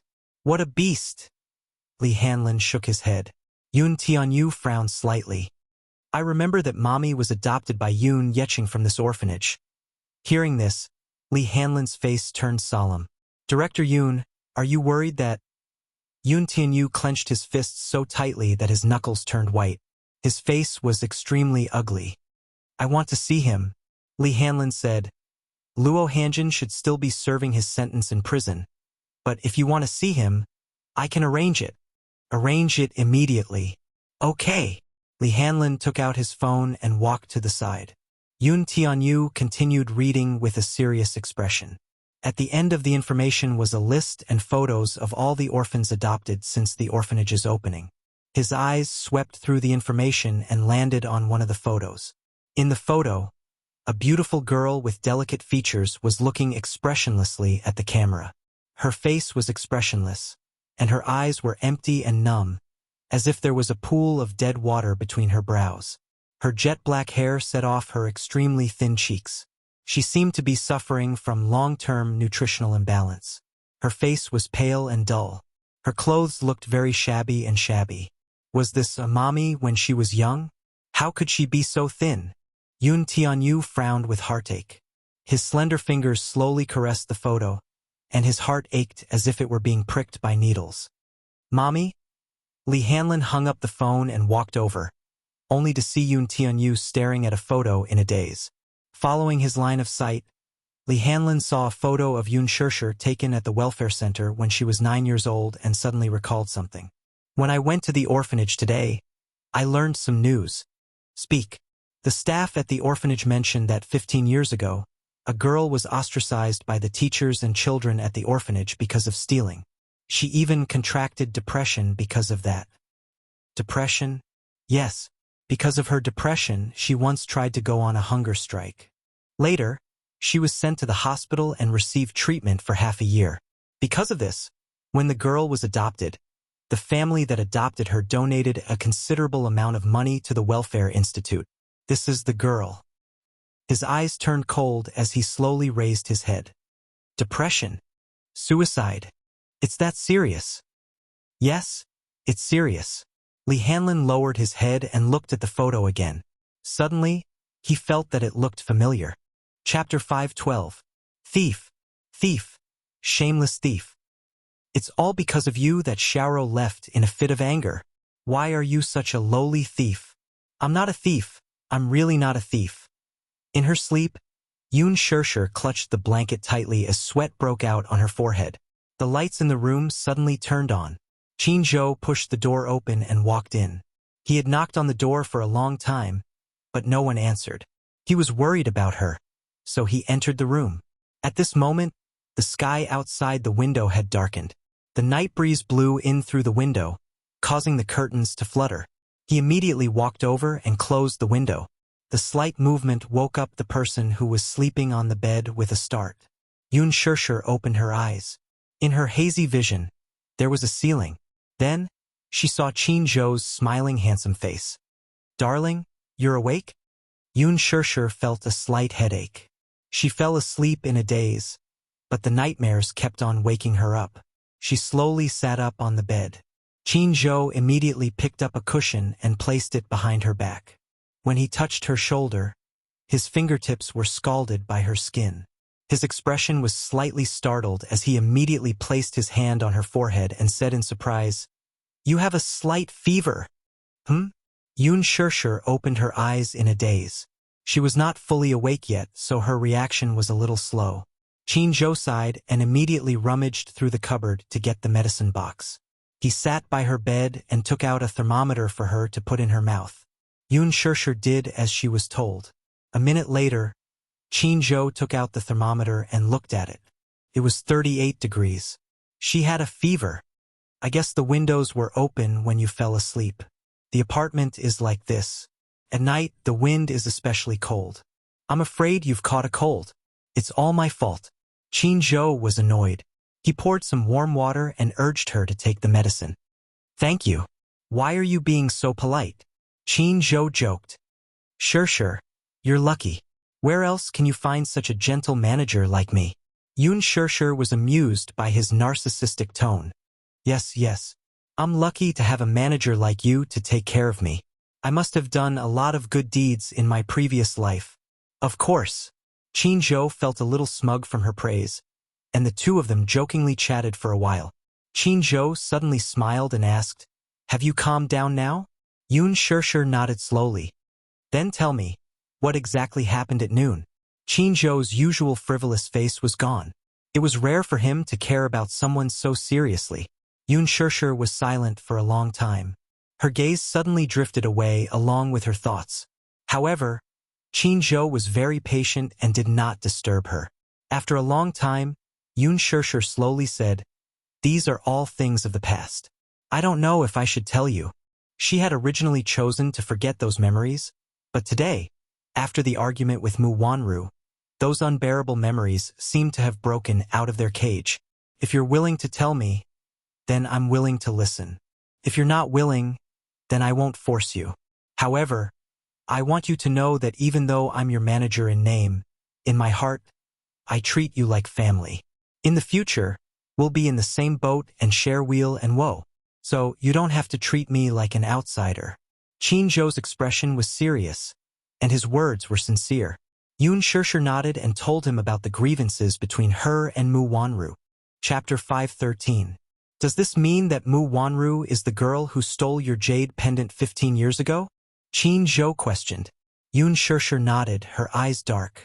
I heard that Mu Wanru was adopted by the Mu family 15 years ago. It's said that Grandpa Mu had an adopted daughter whom he doted on very much.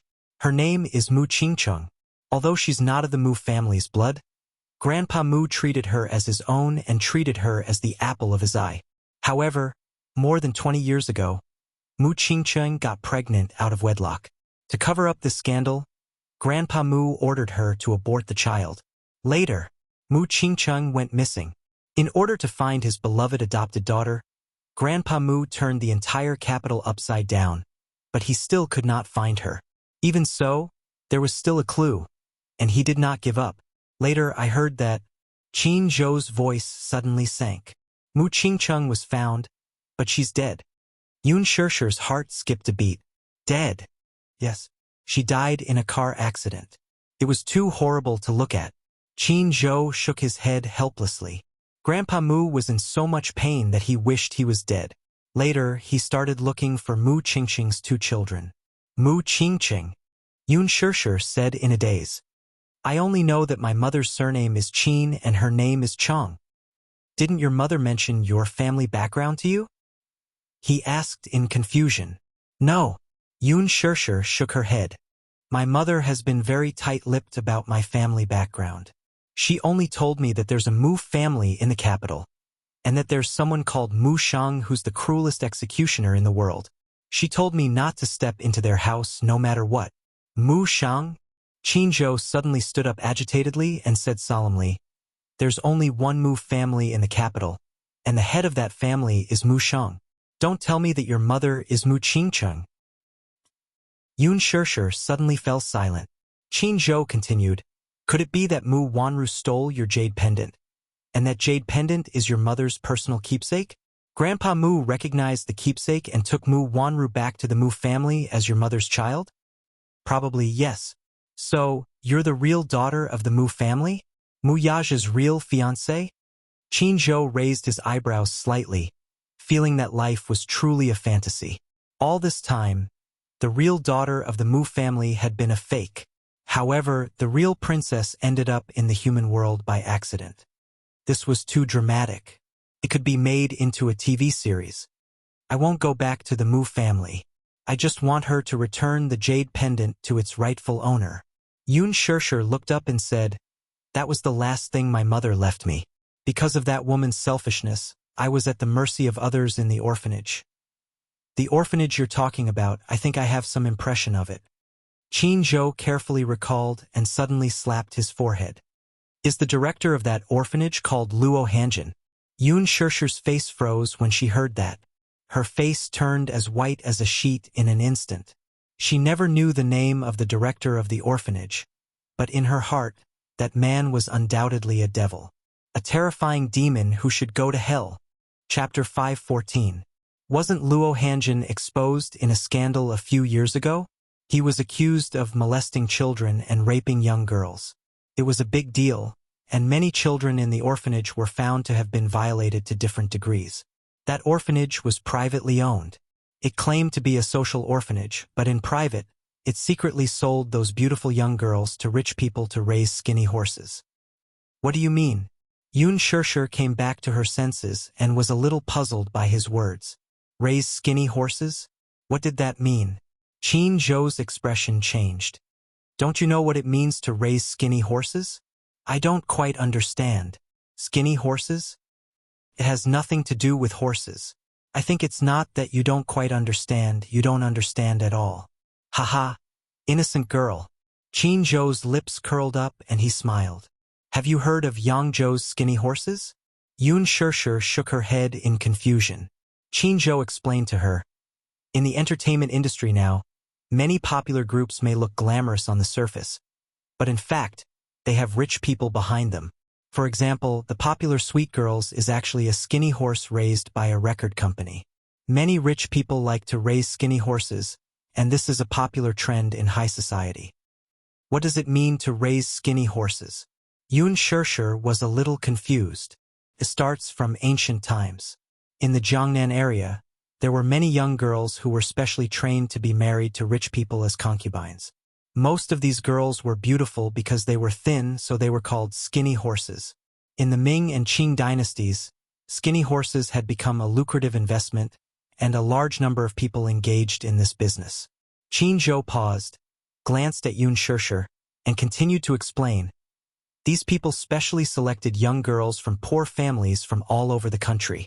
These young girls were like goods that were picked and selected. Those who were good-looking, cultivated talents were proficient in the 4 books and 5 classics, and were good at everything. In the end, they were sold to rich people at high prices as concubines. But not all skinny horses were lucky enough to marry rich people. In the end, the remaining skinny horses were sent to the brothels. Most of the prostitutes by the Qinhuai River were skinny horses. When Yun Shishir heard this, she was skeptical. There was actually such a thing. Seeing the look of disbelief on her face, Qin Zhou smiled and said, that private orphanage used the name of the orphanage to adopt those orphans. They secretly picked out those who looked delicate and pretty, and some of them were given to rich families. These girls were all clearly priced. Yun Shishir frowned.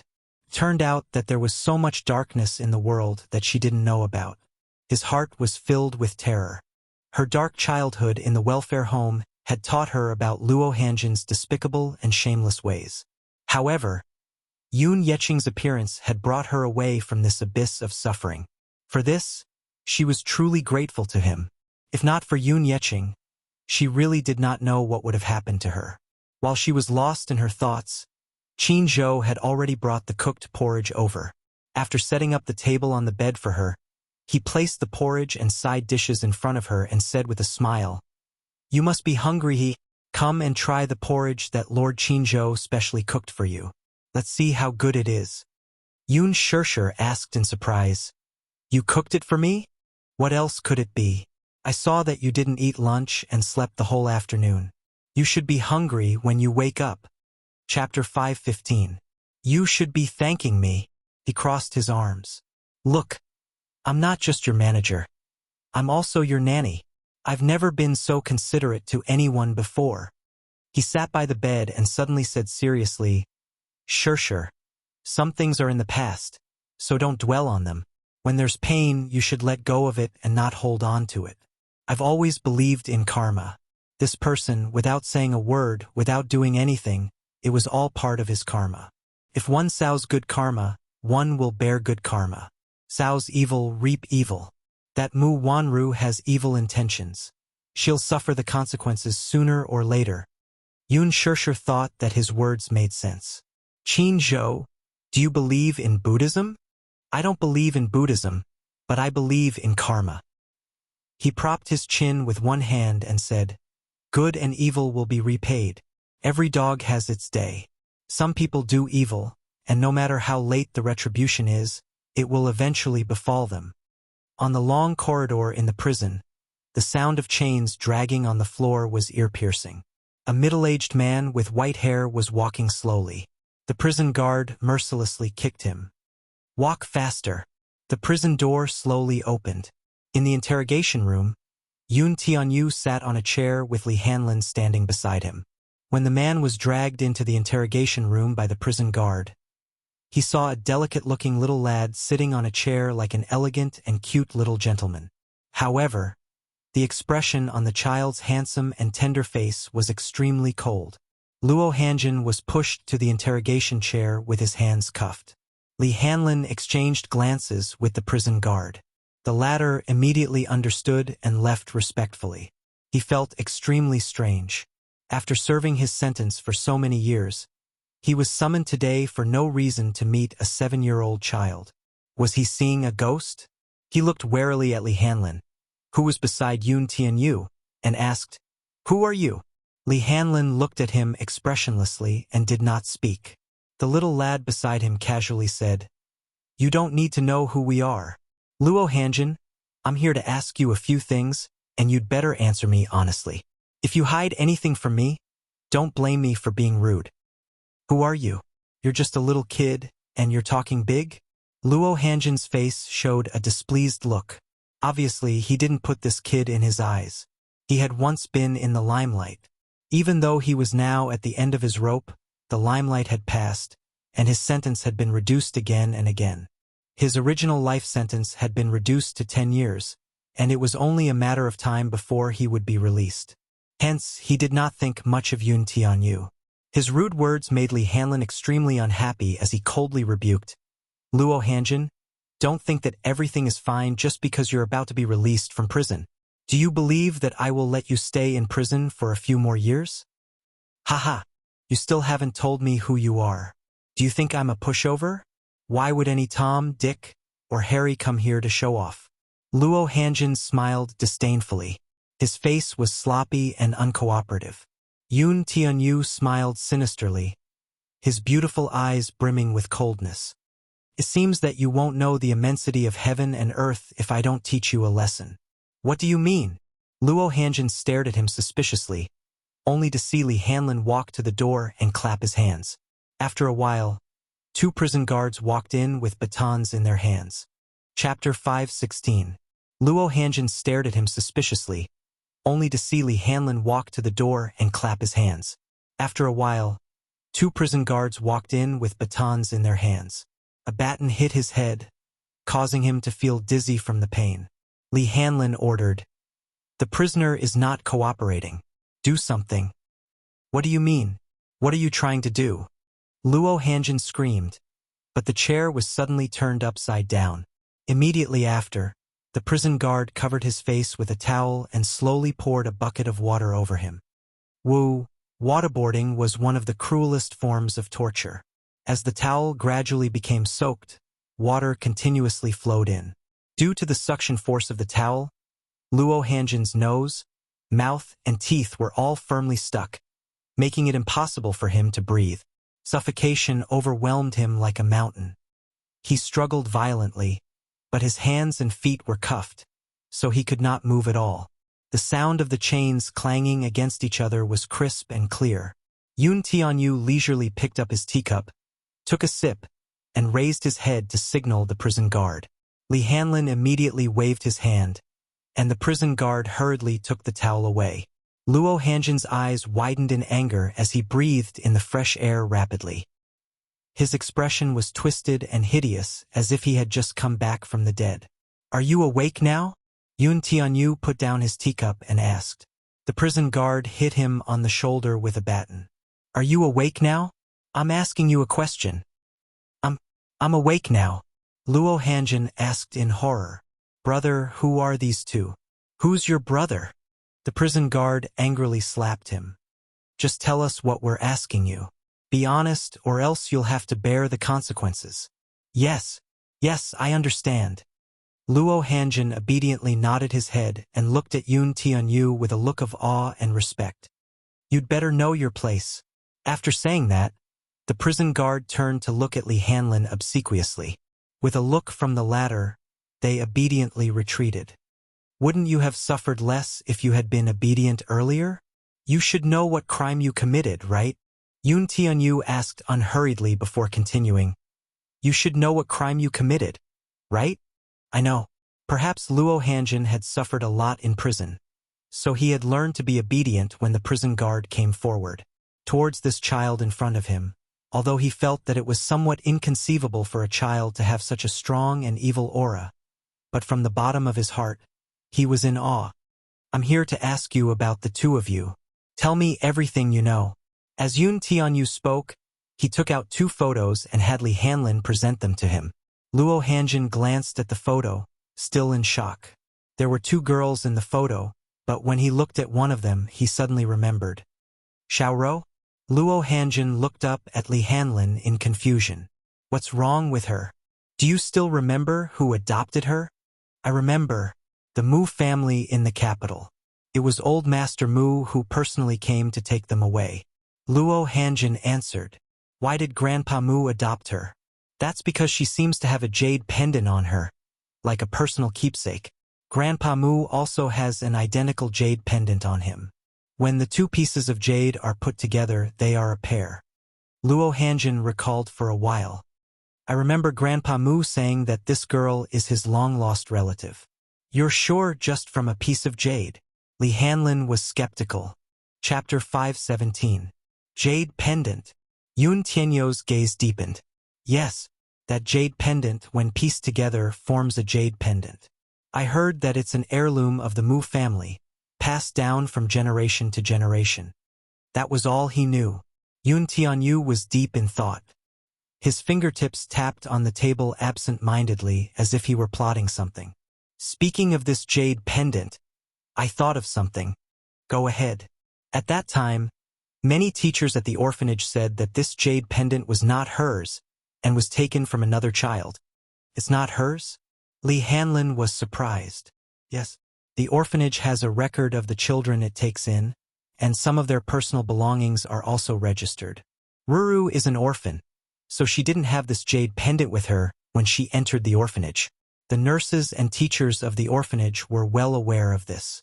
I only found out about it later, Luo Hanjin said. That means that the Mu family mistook her for someone else? Luo Hanjin nodded resentfully. You can say that. Yun Tianyu raised his eyes and said faintly. That is to say, this girl stole someone else's jade pendant, replaced that child's identity, and was adopted by the Mu family? Yes, that's all I know. He did not know why, but whenever Yun Tianyu opened his mouth, his heart would tremble. This child was still so young. His aura was so strong that it was frightening. Even a casual and emotionless sentence made him feel fear from the bottom of his heart. Since you knew, why didn't you say anything? I didn't know about it at that time either. Luo Hanjin hurriedly explained. Ruru, this girl, is very doted on in the orphanage. The teachers and children all like her. Even if she really stole this jade pendant, no one would believe it, right? The teachers are also protective of her, so they definitely won't expose her. Is this child also your pet? Li Hanlin was suddenly curious. I heard that you have this kind of fetish. It's very unique. This? Luo Hanjin smiled sheepishly but did not answer. He did not know what to say. He had played with this child named Ruru before. She was different from other children. The first time he played with her, she was obviously resistant, but later on he took special care of her. She was considered to be enlightened and tasted the sweetness of it.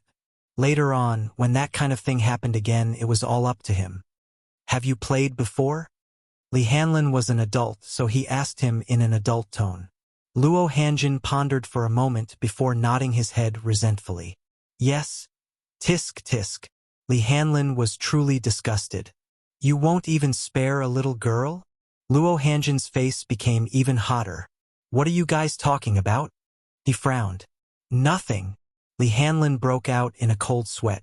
She could not tell you about this. It was not suitable for children. Not suitable for children. There's another girl. Do you know her? Li Hanlin pointed at the other photo. Luo Hanjin looked at it carefully, and after thinking hard for a while, he nodded in a daze. Yes, I have some impression of him, but I can't remember him clearly. Don't have a deep memory? Yun Tianyu frowned, somewhat displeased with his ambiguous answer. Li Hanlin grabbed his hair and pressed his head in front of the photo. Look carefully. Chapter 518. Luo Hanjin stared at the photo for a while longer. His memory returned, and he slowly said, I seem to remember now. Xiao Rose jade pendant seems to have been taken from this child. Taken? Stole. He corrected his choice of words. Yun Tianyu's heart skipped a beat, and his expression changed slightly. In other words, that jade pendant originally belonged to her? I don't think so. When this child first entered the orphanage, other than a jade pendant, she also had a bracelet. They were all expensive items, but her clothes were tattered. I have a deep impression of this. Yun Tianyu's gaze changed. The reason why Mu Wanru wanted to kill Yun Shishir was because of her parentage. The killer's confession before his death still rang in his ears. Yun Tianyu furrowed his brows as he pieced all the clues together. It seemed that the whole situation was gradually becoming clearer. Li Hanlin also sorted out his thoughts. Mu Wanru and Yun Shishir were orphans from the same orphanage. This jade pendant was originally Yun Shishir's personal keepsake. Mu Wanru stole it, and Grandpa Mu adopted her by accident. Therefore, Mu Wanru had replaced Yun Shishir's identity today. Everything she had now should belong to Yun Shishir. Therefore, Yun Shishir's appearance made Mu Wanru wary, so she used all means to get rid of this thorn in her flesh. Mu Yaja's original fiancé was supposed to be Yun Shishir. Therefore, Mu Wanru's motive for killing her was to silence her. I heard that you were sent here for some crime, so don't try to hide anything from me. Li Hanlin patted his face and asked, Did you do anything heartless to this girl? No. Luo Hanjin immediately shook his head. I really didn't. You didn't? Li Hanlin shouted. Luo Hanjin was so scared that he almost wet his pants. I swear to God, I really didn't. This girl was a little autistic. She didn't like to talk and didn't get close to anyone. I did take liberties with her, but I didn't do anything like that. Get physical with her. Yun Tianyu's eyes turned cold, and his handsome face turned gloomy and hostile. His sharp eyes made Luo Hanjin break out in cold sweat. He immediately begged for mercy. I really didn't do anything else. What do you mean by groping? Speak clearly. Li Hanlin scolded. Luo Hanjin nodded repeatedly and confessed in full detail. At first, when Yun Shishir was adopted by the orphanage, Luo Hanjin saw that she was sweet and pretty. So he passed her photo to several bosses in the upper-class circle. Just like what Qin Zhou had said, the children in Luo Hanjin's orphanage had adopted good-looking girls as thin horses and sold them at a high price to those rich and powerful local bosses in the name of adoption. Many bosses preferred this kind of nourishment. Yun Shishir's looks were more in line with those bosses' aesthetic standards. Many bosses were very interested in this girl, so Luo Hanjin wanted to nurture her talents so that he could sell her at a high price. Alas, Yun Shishir had autistic tendencies when she was young. After the car accident, she suffered the pain of losing her mother. After entering the orphanage, she became depressed and soon lost weight. She did not like to talk and was not well liked. She was like a soulless puppet. Chapter 519. Those bosses did not like autistic children.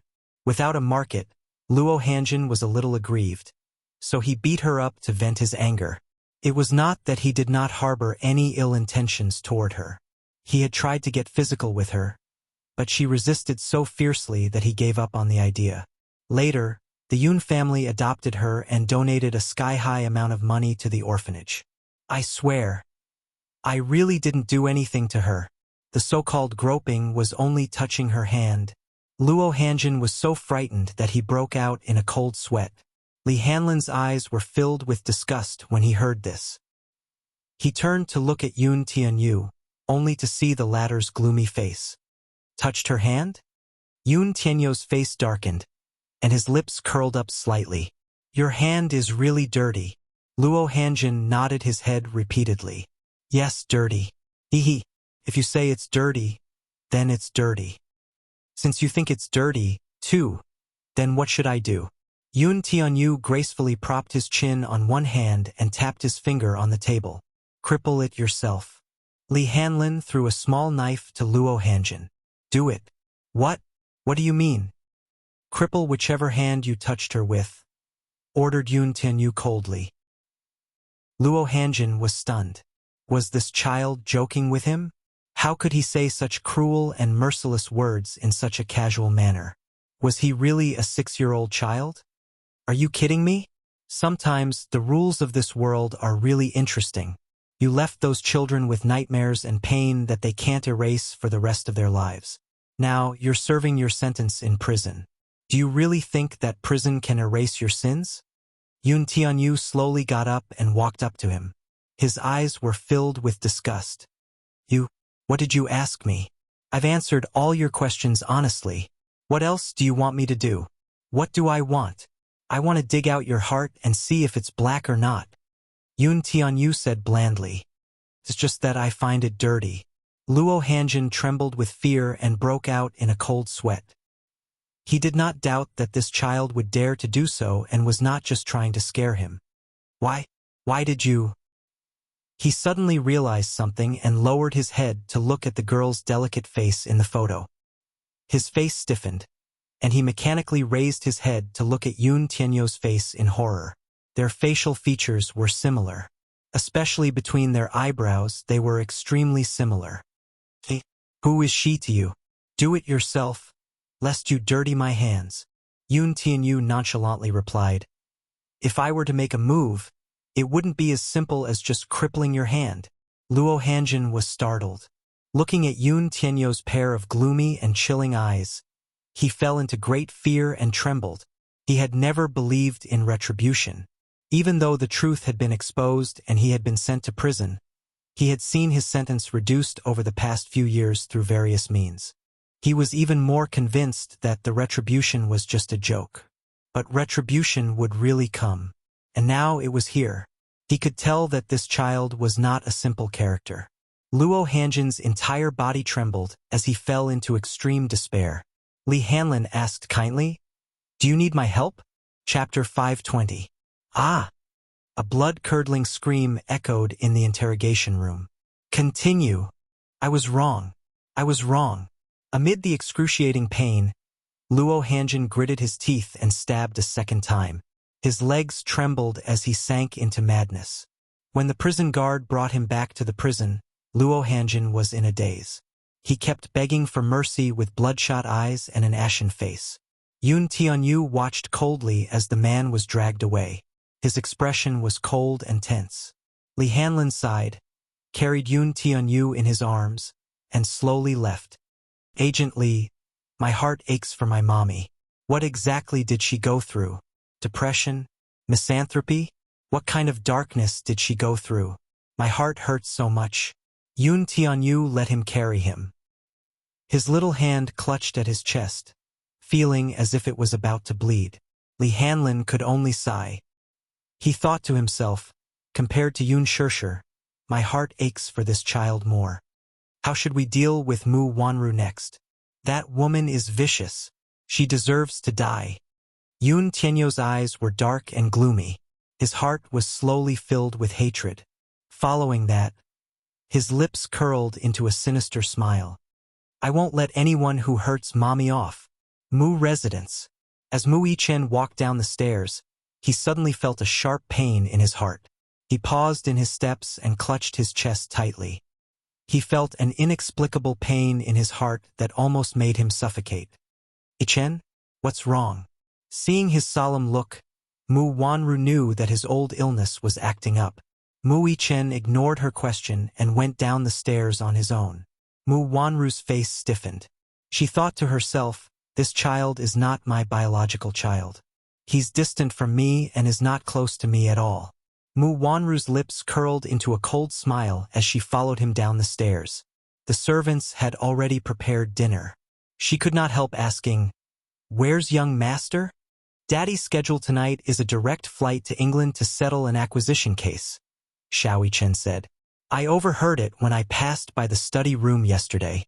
"So busy?" Leaning on his walking stick, he slowly made his way downstairs. "Wanru, why are you back so late tonight?"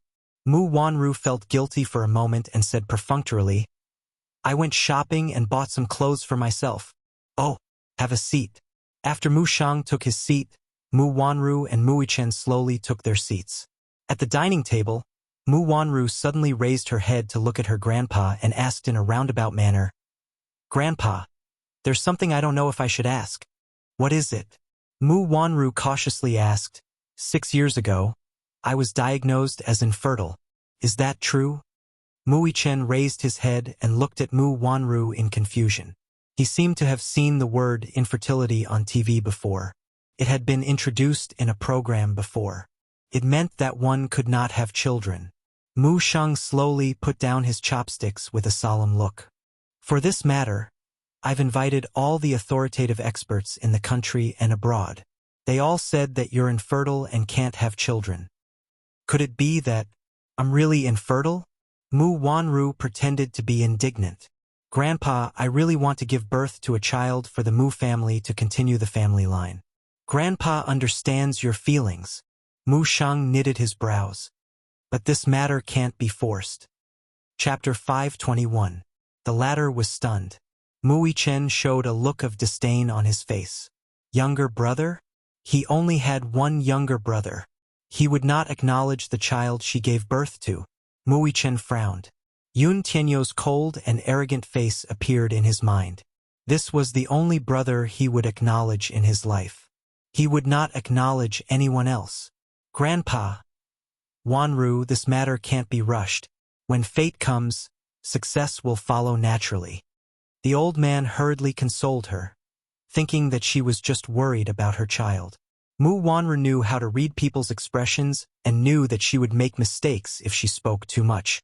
She was afraid of arousing his suspicion. After all, she could not let anyone know about her pregnancy before she came up with a compromise. Otherwise, she would be finished. After dinner, she felt nauseous for some reason. She endured it and ran to the toilet to retch. A servant passing by saw her and asked with concern, "Young madam, what's wrong?" "I'm fine. Look at how you're vomiting." "I thought it was a sign of pregnancy."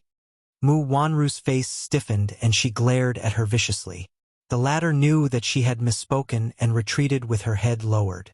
Mu Wanru looked up at the mirror. Her face was frighteningly pale. "Thank you. You can drop me off here." Yun Shishir got out of the car and walked to the driver's seat window. She smiled at Qin Zhou. Qin Zhou held the steering wheel and looked at her worriedly. He seemed to be uneasy. "Shishir, are you okay? You must rest early when you get back. Otherwise, it'll be hard for your body to recover." "Master Qin, don't worry. My body recovers very well. I'll be back to normal after a nap." Yun Shishir gently patted her chest to comfort him. Qin Zhou was amused by her expression and urged, "All right, then you should hurry back." The car slowly drove away. After Yun Shishir watched the car leave, she turned around, walked to the door, and unlocked it to enter the house. It was already late. Pushing the door open, the room was cold and empty. The floor-to-ceiling windows were wide open, and the night breeze blew in, lifting the pure white curtains. There was no one at home. Not long ago, Li Hanlin called to inform her that he had brought Yu to the bookstore to read. He seemed to like the child a lot. Yu always hung out with the principal. Yun Shishir placed her bag on the cabinet.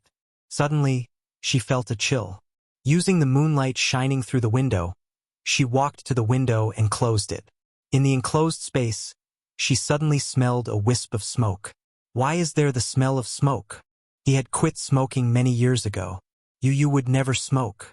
Yun Shishir turned around abruptly and looked around the living room. There was no one in the huge living room. She turned around, but the smell of smoke had faded a lot. She smiled. Was it an illusion? Could it be that she was too sensitive? Feeling a little tired, Yoon Shirshir walked to the bedroom door and pushed it open. Just as she entered the room, a tall shadow walked toward her. Yoon Shirshir did not even have time to react before she was pressed against the door by the shadow that was right in front of her. The tall and lanky figure easily trapped her in a small space. Yoon Shirshir turned pale with fright. Her eyes widened in horror as she looked up. Against the moonlight outside the window, she guessed that the shadow was a young man. Chapter 522. There was a familiar and elegant fragrance on the man's body. It was mixed with the faint smell of cigarettes. Yoon Shirshir was shocked and angry. In her nervousness, she clenched her fist and swung it at the man's face. However, her fist was easily intercepted by the man. The man held her shoulder with one hand and bent down slightly. He whispered into her ear, "Don't move. It's me." Yoon Shirshir's heart skipped a beat. Mu Yaja! How did he get in? In the darkness, the man's strong aura and unique masculine aura almost overwhelmed her. She had no way of retreating. Why was he here? She was stunned for a moment before she suddenly reacted. This huge villa was his. Moreover, he had also bought this garden bungalow for her. He should have gotten the key, right? Thinking of this, a trace of anger appeared on her face. Just now, when he was frightened, he was still in a state of shock and his heart was beating rapidly. Why was this man always so self-willed? The fabric of his clothes rubbed against her skin. Through the thin material of his shirt, the man's body temperature was almost ironing her breath. For some reason, Yoon Shirshir suddenly thought of Mu Wanru. This afternoon, when she saw her vomiting, she had a lot of doubts and dark clouds in her heart. She suddenly wanted to ask Mu Yaja, did something happen between him and Mu Wanru? To put it more bluntly, did he touch Mu Wanru or any other woman? Or was she the only woman he had from the beginning to the end? She suddenly cared about this question. Before she could react, the man lowered his head and gently covered her lips, sweeping away her breath and the doubts that had yet to come out of her mouth. In the darkness, Mu Yaja couldn't see Yoon Shirshir's complicated and hesitant expression. Yoon Shirshir couldn't see the tense forbearance on Mu Yaja's face. The kiss was charming and lingering. He seemed to be a little anxious to possess this woman, but he carefully suppressed the desire in his body. She seemed to be a fragile object, and no matter what, he had to treat her gently. His thin lips pressed tightly against hers, almost tyrannically sweeping away her sweet breath. The tip of his tongue gently outlined the outline of her lips, carefully tracing and tasting. It was so gentle that Yoon Shirshir felt as if she was being carefully doted on by this man. The temperature in the air rose. Gradually, her originally tense body gradually relaxed and she tried to respond to his kiss. Undoubtedly, her kissing skills were extremely inexperienced. Mu Yaja felt that this woman was extremely stupid. Even if she was inexperienced, they had kissed more than a few times, so it was time for her to be enlightened. But when he was sucked into her mouth and sucked on her lilac, he was bitten several times by her pearly white teeth. She was clumsy and unreasonably clumsy. He was a little unhappy in his heart, but he also felt that she was much more adorable like this. Thus, he patiently led her and guided her. Following his guidance, Yoon Shirshir responded to him bit by bit. At this moment, their breaths were intertwined and their lips were touching. Because their bodies were so close to each other, they could easily feel each other's body temperature. Yoon Shirshir could also naturally feel the subtle changes in the man's body. Her face immediately turned hot. Yoon Shirshir was pressed against the door by him, almost unable to resist. Chapter 523. Mu Yaja lowered his head to look at her, taking in all the embarrassment and coquettishness on her face. He brazenly pressed her against the door and slid his hand under her skirt. "Don't!" Yoon Shirshir was shocked. You had come back at some point. What did this man want to do? Mu Yaja leaned against her ear and teased her white earlobe. "Shirshir, I want you." His warm breath brushed against her face. He said her name softly. His tone was affectionate, and there was a hint of desire in it. It was as if he was pleasing her. "Shirshir, This man rarely called her that. Now that he said her name in such a tone, she almost lost her ability to resist.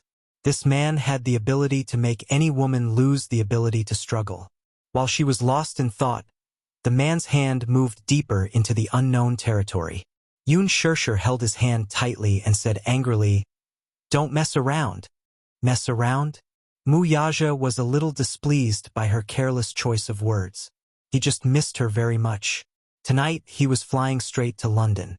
There was an acquisition case tomorrow, and it was very important to Dishing Financial Group. He had to win this case. However, he was afraid that he wouldn't be able to return for half a month. Thinking that he would not be able to touch this woman for half a month, he was furious. He easily broke free from her resistance. His hand moved even deeper, and his body pressed against hers. Where he ignored her, his movements were a little more ruthless. In a flash, her clothes were stripped down to her shoulders. Yoon Shirshir was shocked and angry. Her struggling became more intense. It was not that she did not have any desires, but Yu might be coming home soon. The first thing he would do when he got home was to make out with her. If the child were to witness this scene, thinking of that embarrassing situation, Yoon Shirshir felt her face burning. She glared at the man.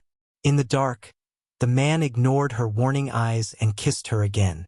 This time, the kiss was not as gentle and calm as before. Instead, it carried a hint of urgency, as if he wanted to devour her whole. Yoon Shirshir dodged his attack, and the man took the opportunity to kiss her neck, biting it lightly. Was this man in heat again? What a beast in human clothing. While they were tearing at each other, there were a few times where they almost went off by accident. Mu Yaja secretly gritted his teeth. He was a little angry, so he increased the strength of his hand. Yoon Shirshir was no match for his methods, and in the blink of an eye, her coat was taken off. Yoon Shirshir flew into a rage out of humiliation. Mu Yaja! Yoon Shirshir! Mu Yaja also raised his head and glared at her. His face was filled with dissatisfaction and anger. Are you in heat? You know that I'm in heat. Can't you cooperate with me? Mu Yaja seemed to feel justified and questioned her instead. Yoon Shirshir was shocked by his shamelessness. I'm flying straight to London tonight for an acquisition. You won't be able to see me for half a month. Mu Yaja grabbed her chin. You really don't want me at all? Yoon Shirshir's face and ears turned red from his explicit questioning. Her cheeks burned to the boiling point in an instant. She turned her face away fiercely, and her heart was beating wildly. If the lights were on, Mu Yaja would definitely see her blushing face because of shyness. Suddenly, the sound of the door closing came from outside. Chapter 524. Could it be that Yu was back? The two of them looked at each other. Then, they heard the sound of footsteps outside the door. Then, they heard Yu's cheerful footsteps and an innocent and romantic voice. Stupid mommy. Yu is back. Bam! The little bun seemed to have turned on the lights in the living room. Then, he made a sound of surprise and ran upstairs to look for her. Mommy! Mu Yaja's eyes twitched. Why didn't this rascal come back earlier or later? Why did he come back at such an unlucky time? Yoon Shirshir was also very embarrassed. Her mind was blank, but she didn't dare to respond and hurriedly put on her coat. In the dark, she couldn't see where he threw the coat. She didn't dare to turn on the lights for fear of making too much noise. Yoon Shirshir was so embarrassed that she wanted to die. Why? She felt like she was about to be caught in the act. Where are my clothes? Yoon Shirshir used the opportunity when the little bun went upstairs to look for her clothes. In a hurry, she pushed Mu Yaja away. However, perhaps because she was too flustered, she didn't bother to turn on the lights. In the dark, she stumbled and bumped into Mu Yaja's chin. Ugh! The two of them were caught off guard, and their bodies collided. Mu Yaja was in pain, so he didn't stabilize himself and fell backward. Yoon Shirshir's straps got caught on Mu Yaja's shirt button, and she fell down with her body against his. With a dull thud, the two of them fell to the ground. Mu Yaja was a little speechless. He muttered, "Stupid woman! How dare you blame me? Don't you know how to turn on the lights first? Damn! What if he comes looking for you after I turn on the lights? Ah, lock the door first. Yoon Shirshir quickly got up, but she didn't realize that the strap on her dress was still wrapped around the man's shirt button. She got up, but due to the force of gravity, she fell back onto Mu Yaja's chest. The man was almost touched by her IQ. Your clothes. What do you mean? Caught my button. The man gritted his teeth. Yoon Shirshir's face was extremely embarrassed. She immediately reached out to untie it, but she couldn't untie it for a long time.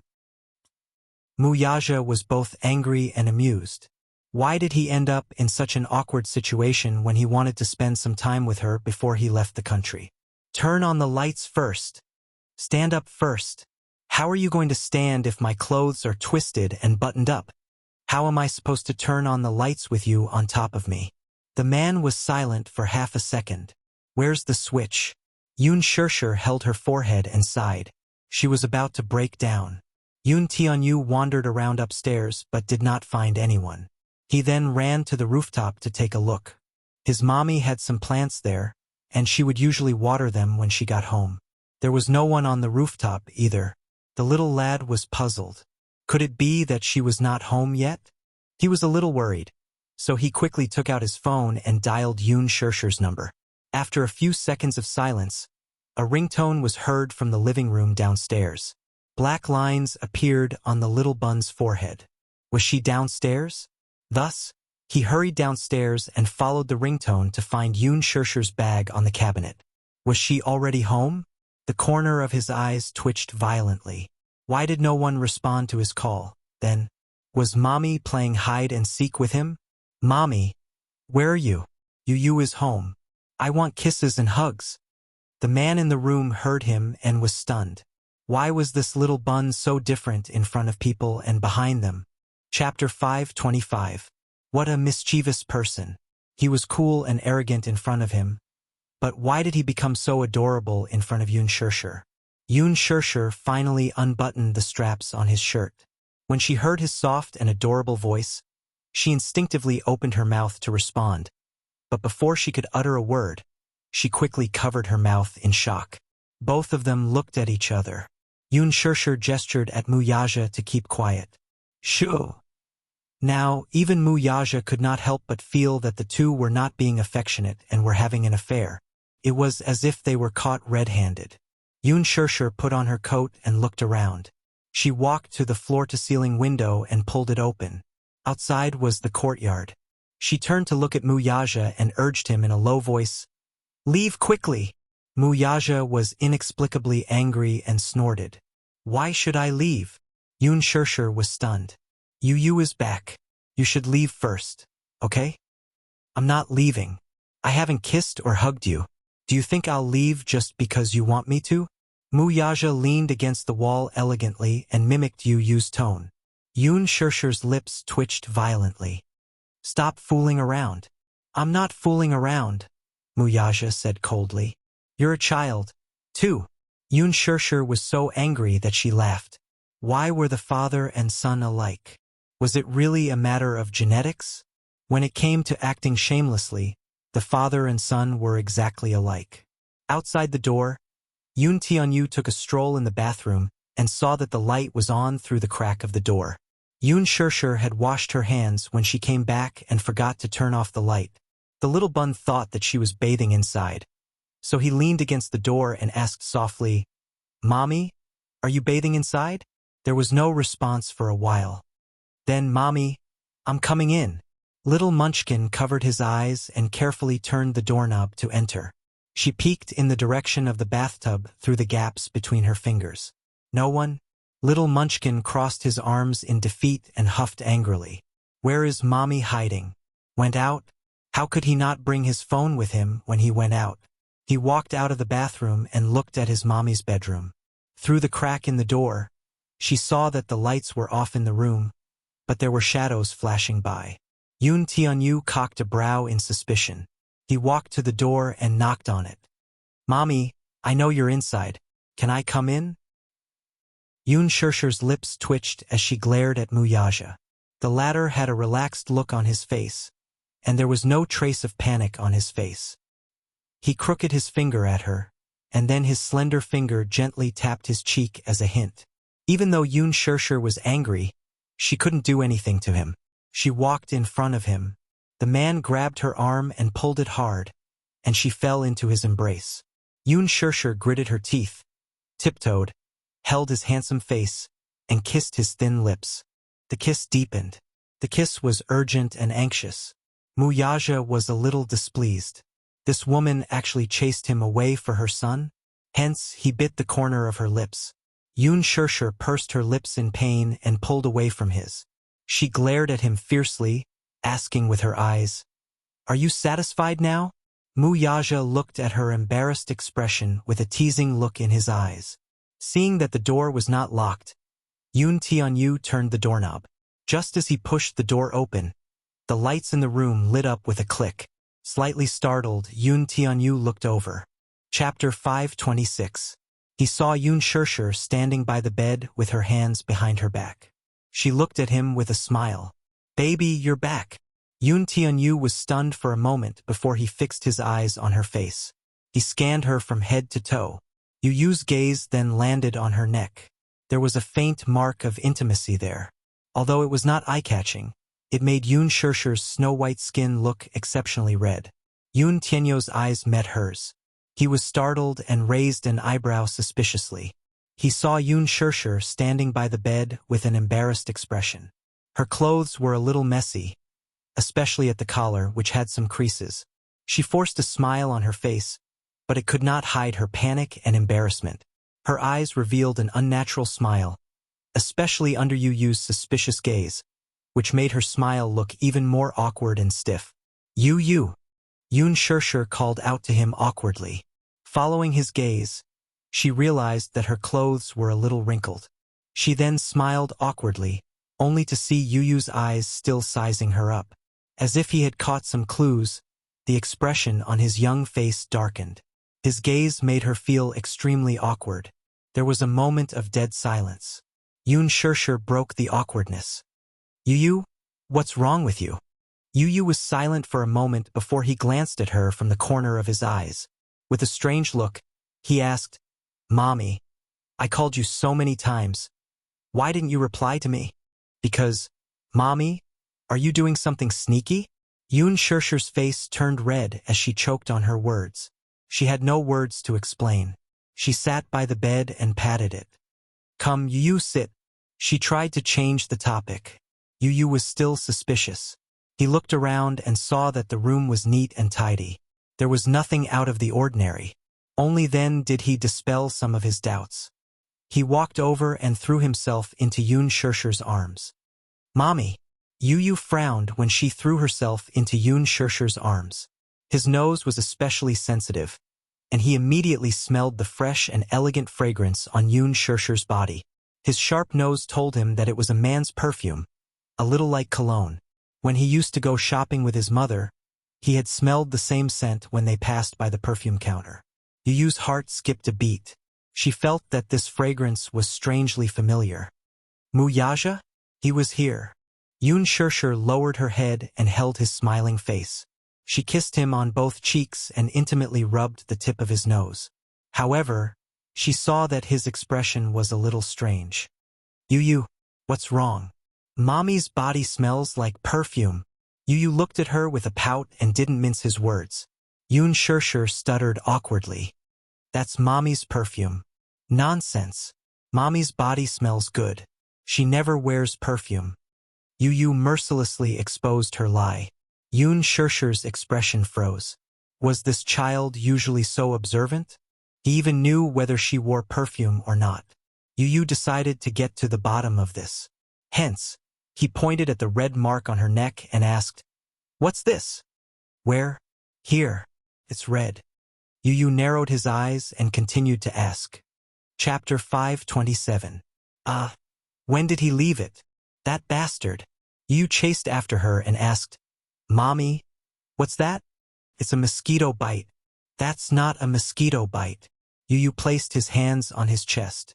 He was obviously unhappy with her contradictory explanation. She turned around and saw the little bun looking at her suspiciously. He suddenly said, There's something going on. Silence. Did this child have to be so sensitive? The child was too smart. It wasn't good. She didn't know how to deal with it. Yoon Shirshir didn't know whether to laugh or cry. She hurriedly went into the bathroom and tidied up her messy clothes in front of the mirror. Yu walked around the room and suddenly found a shoe print on the floor-to-ceiling window. They had hired a cleaner, and a cleaner would come to clean the room regularly every day. The room was always clean. He squatted down and touched the print. It was still fresh and seemed to have been left not long ago. He walked to the floor-to-ceiling window and pushed it open.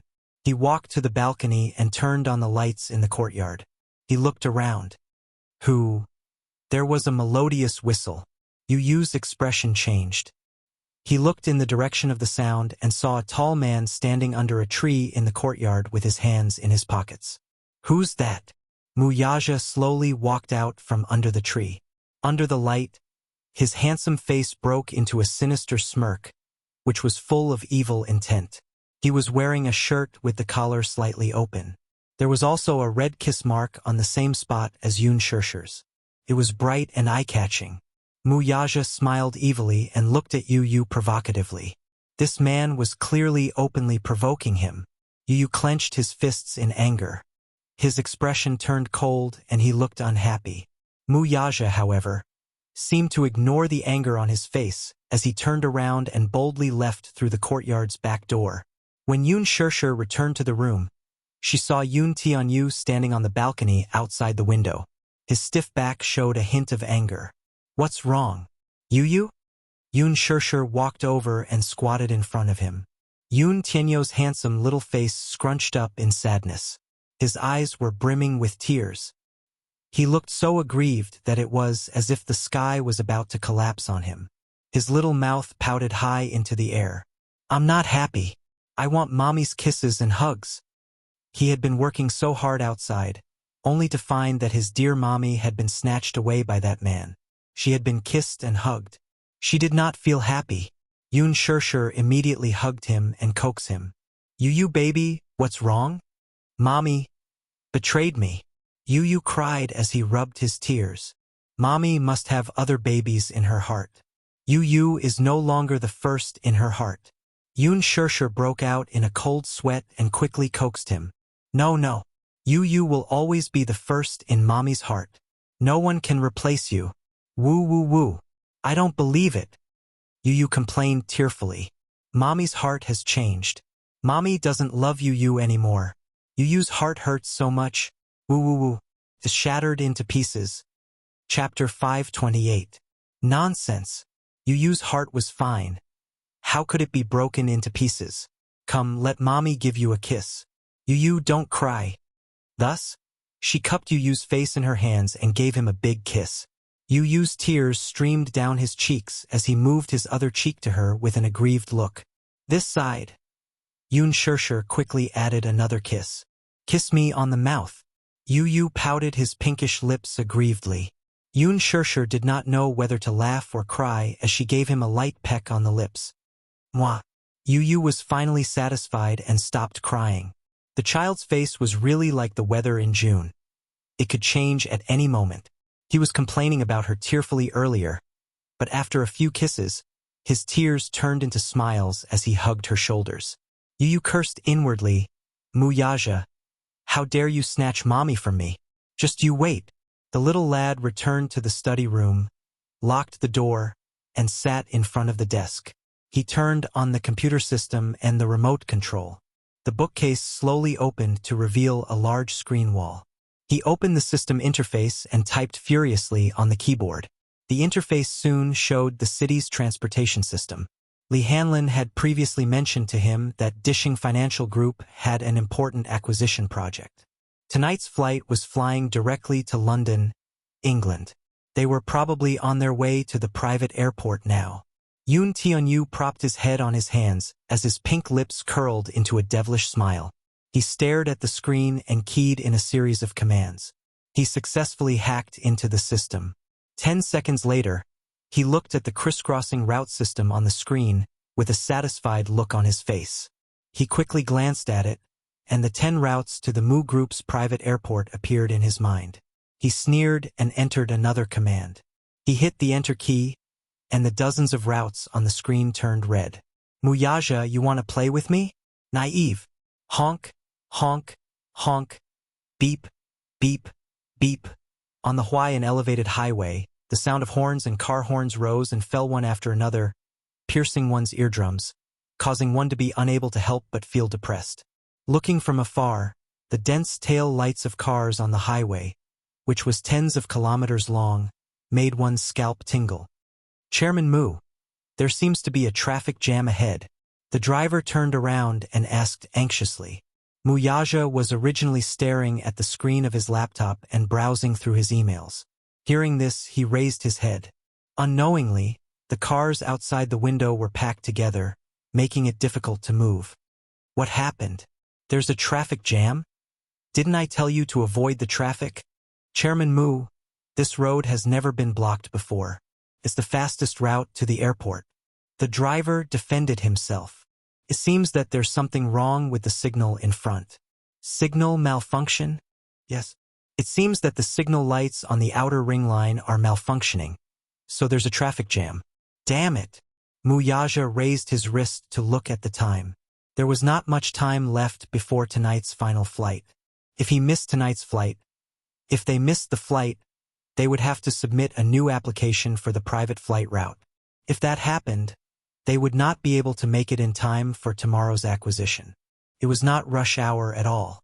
Besides, the capital's traffic system had always been very stable. Why would the signal malfunction for no reason? The traffic police hurried over to unblock the traffic jam. They were in a terrible fix. Chapter 529. Muyaja sped all the way to the airport and almost missed the flight. Just as he was about to board the plane, his phone rang. Muyaja picked up the call. The little lad's devilish yet childish voice came from the other end. Muyaja, this is what you get for openly provoking me. Muyaja was stunned. Did you do all this? The man's handsome brows arched in disbelief. How could such a huge city's transportation system be so easily hacked by a 7-year-old child? If the Minister of Transportation knew that the culprit behind the system's paralysis was a 7-year-old boy, how would he feel? Who else do you think I did it? In the study room, Yun Tianyu had his earpiece on as he fiddled with the 17th order Rubik's Cube. His lips curled into a playful smile. I'm really sorry for almost delaying your flight. I just wanted to see if you had the ability to catch the last flight. Scheming. Extremely scheming. He actually used such a method to tease him. Muyaja was not angry, though. Instead, he was shocked by the boy's ability to be able to destroy and even paralyze the transportation system in a short period of time. It took an hour for it to return to normal. It was unbelievable that such an ability came from a 6-year-old child. You must be very surprised. Yun Tianyu placed the restored Rubik's Cube on the study table. With his hands clasped together and his chin under his head, he asked quietly, I heard that you're investigating me? Haven't you been investigating the chairman of Luxi Holdings? Muyaja's face instantly tensed up. He had an inexplicable premonition. Muyaja, since you're my daddy, I'll tell you in secret. Yun Tianyu looked at the phone and casually enunciated each word. I'm the chairman of Luxi Holdings. You? Muyaja was stunned. The chairman of the world's largest toy supplier, Luxi Holdings, was actually him. Yun Tianyu smiled. He could vaguely imagine Muyaja's shocked expression right now. There was no harm in revealing his true identity to him. This identity alone was enough to shock him. However, his identity was definitely not as simple as he had imagined. If he told his father that he was not only the chairman of Luxi Holdings, but he was also one of the top executives of Hurricane Group, would his father be scared to death? If he knew that he controlled the entire East Asian arms market, what kind of shocked expression would he have? If he knew that the Hurricane Group's Sky Eye system was developed by him, and if he knew that the toys he designed were used by the Hurricane Group in military equipment, what kind of expression would he have? But he wouldn't let his daddy know about this. He would not let him find out about these secrets. If anyone could find out everything that they wanted to, wouldn't he lose a lot of face? This was his secret. Yun Tianyu's pink lips lightly pursed as he leisurely said, Muyaja, Your son isn't as simple as you think. Wuxia raised his eyebrows slightly. He felt that this little fellow was far beyond his imagination. Does your mommy know about this? She doesn't. And I won't let her know either, Yun Tianyu said. Wuxia, there's something I want you to know. Before you chase after my mommy, can you deal with that fiancé of yours first? Yun Tianyu coldly asked. Chapter 530. Don't tell me that you don't know Mu Wanru's background. You should have known what kind of person she is. I know. Yun Tianyu was stunned. Then why haven't you made a move yet? You don't have to interfere in this matter. Wuxia did not know where this little bun had gotten this information from. While he was surprised, he was also shocked by the boy's formidable means. No matter what, he did not wish for Yun Tianyu to interfere in this matter. This was what he should do as a man. Naturally, he would not let his son step in. Yun Tianyu snorted. I can't be bothered either. Anyway, so what if he exposed Mu Wanru? He did not wish for his mother to return to the Mu family and become the so-called Missy of the Mu family. He disdained it. Status, power, and wealth, whatever the Mu family had, he had as well. Returning to the Mu family might not be a good thing for his mother.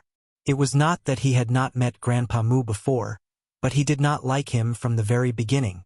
He had a nagging feeling that this old man was not a simple character. From his eyes, Yun Tianyu could see too many things. His intuition told him that returning to the Mu family would bring more misfortune than fortune to his mother. After investigating Mu Wanru, Li Hanlin found out another thing. Yun Shishir had been in a car accident when she was 9 years old. That accident was very tragic. Out of the 3 people in the car, 1 was dead, 1 was injured, and 1 was missing. He heard that Yun Shishir's mother had passed away in a car accident along with the car.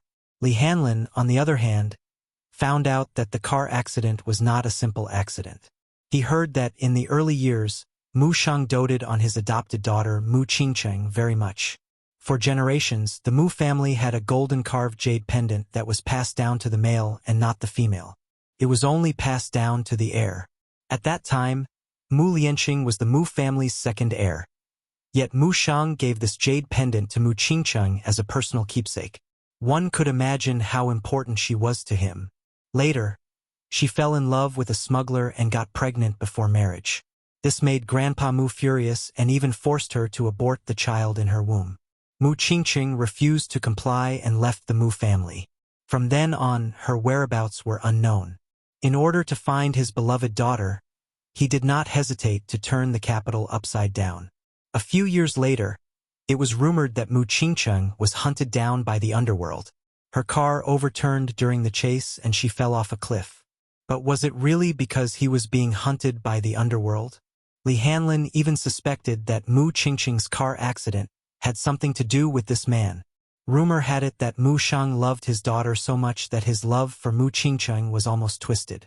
If that was the case, then the Mu family was no different from a tiger's den. Naturally, he would not let his mommy return to such a scary place. Since you like my mommy, please don't let her be accused of something she didn't do. Before you chase after my mommy, clean up all the women around you. Remember, this is my bottom line. Yun Tianyu said coldly, showing no mercy to her. This was undoubtedly a negotiation with him. There was no doubt that Yun Tianyu had the right to negotiate with him. My mommy is beautiful, gentle, and has such an outstanding son like me. Do you think she can only have you? He felt disgusted at the thought of what Mu Wanru had done to bully his mommy. Chapter 531. However, if Mu Wanru did not know the immensity of heaven and earth and came knocking on his door again and again, he did not mind getting rid of her personally. He did not want her to be an eyesore. Wuxia did not know how far his investigation had progressed. However, he kept Mu Wanru alive because he had his own plans. Similarly, at least for now, he would not let Yun Shishir return to the Mu family. He was stingy with his explanation and only said, "Don't worry. I'll handle it well. Wuxia, don't let your son down." Yun Tianyu raised a brow, satisfied with his reply. After hanging up the phone, Yun Tianyu walked out of the study room. Yun Shirshir had already prepared dinner for him. Yun Shirshir, who had no idea what had just happened, saw the little lad walk out of the study room and immediately called out, "Yu, come and have dinner." Okay. It was rare for Yun Shirshir to cook, and Yu was extremely touched. When he walked to the dining table and saw the 2 bowls of instant noodles on it, Yu's face darkened and the corner of his mouth twitched. "What is this?" "Noodles," Yun Shirshir answered in embarrassment. "What's that charred lump on the noodles?" Yu pointed stiffly at the lump of unknown yellowish substance floating on the surface of the noodles. Yun Shirshir nervously answered, "It's a poached egg. I didn't pay attention to the heat when I was frying it." "Then what about this?" Yu fiddled with his chopsticks, and some diced meat floated in the broth. "Square leg meat. It's more flavorful after being diced," Yun Shirshir explained. Yu remained silent. "Mommy? I want it to be simpler. Besides, the instant noodles are delicious. Yu, don't be picky. Mommy has worked very hard." Yun Shirshir looked guilty and begged for mercy with her hands clasped together. "Mommy, your cooking skills are so poor. Aren't you afraid that you won't be able to get married?" Yun Shirshir said without thinking, "I'm not afraid." Why?" Yu sat down at the table and asked curiously. "Because Yu's cooking is the best. Whoever marries Mommy is simply blessed by the heavens," Yun Shirshir said with a face full of satisfaction. Yu blushed and said, "Mommy is the worst." Dinner was the simplest of instant noodles, fried eggs, and diced meat. Seemed a little shabby. However, she hadn't cooked for a long time. She didn't have much inspiration after entering the kitchen, so she simply made 2 bowls of noodles. It was simple and convenient. Even though Yu complained, she still finished the broth without leaving a single drop behind. It was his dearest mommy who cooked it, after all. Even if the standard of the fried eggs was not satisfactory, they were cooked by his mommy, after all. He would not be picky about it. Yun Shirshir felt a little guilty. "Yu, isn't Mommy too irresponsible? I cooked instant noodles for you to eat." Yu said faintly, "Mommy still has self-awareness, right?"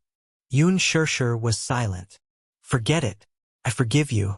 Yu put down his bowl and chopsticks, looked up at her, and smiled. "My mommy is only responsible for being beautiful, while Yu is responsible for earning money to support the family. You are only 7 years old. How can you earn money to support the family?" Yun Shirshir was amused by him. "What if I say that I can?" Yun Tianyu suddenly asked. "Huh?" Yun Shirshir did not understand what he meant. "Forget it. Mommy is so stupid." He still did not have the courage to confess everything to her. "Forget it. Let's wait a while more.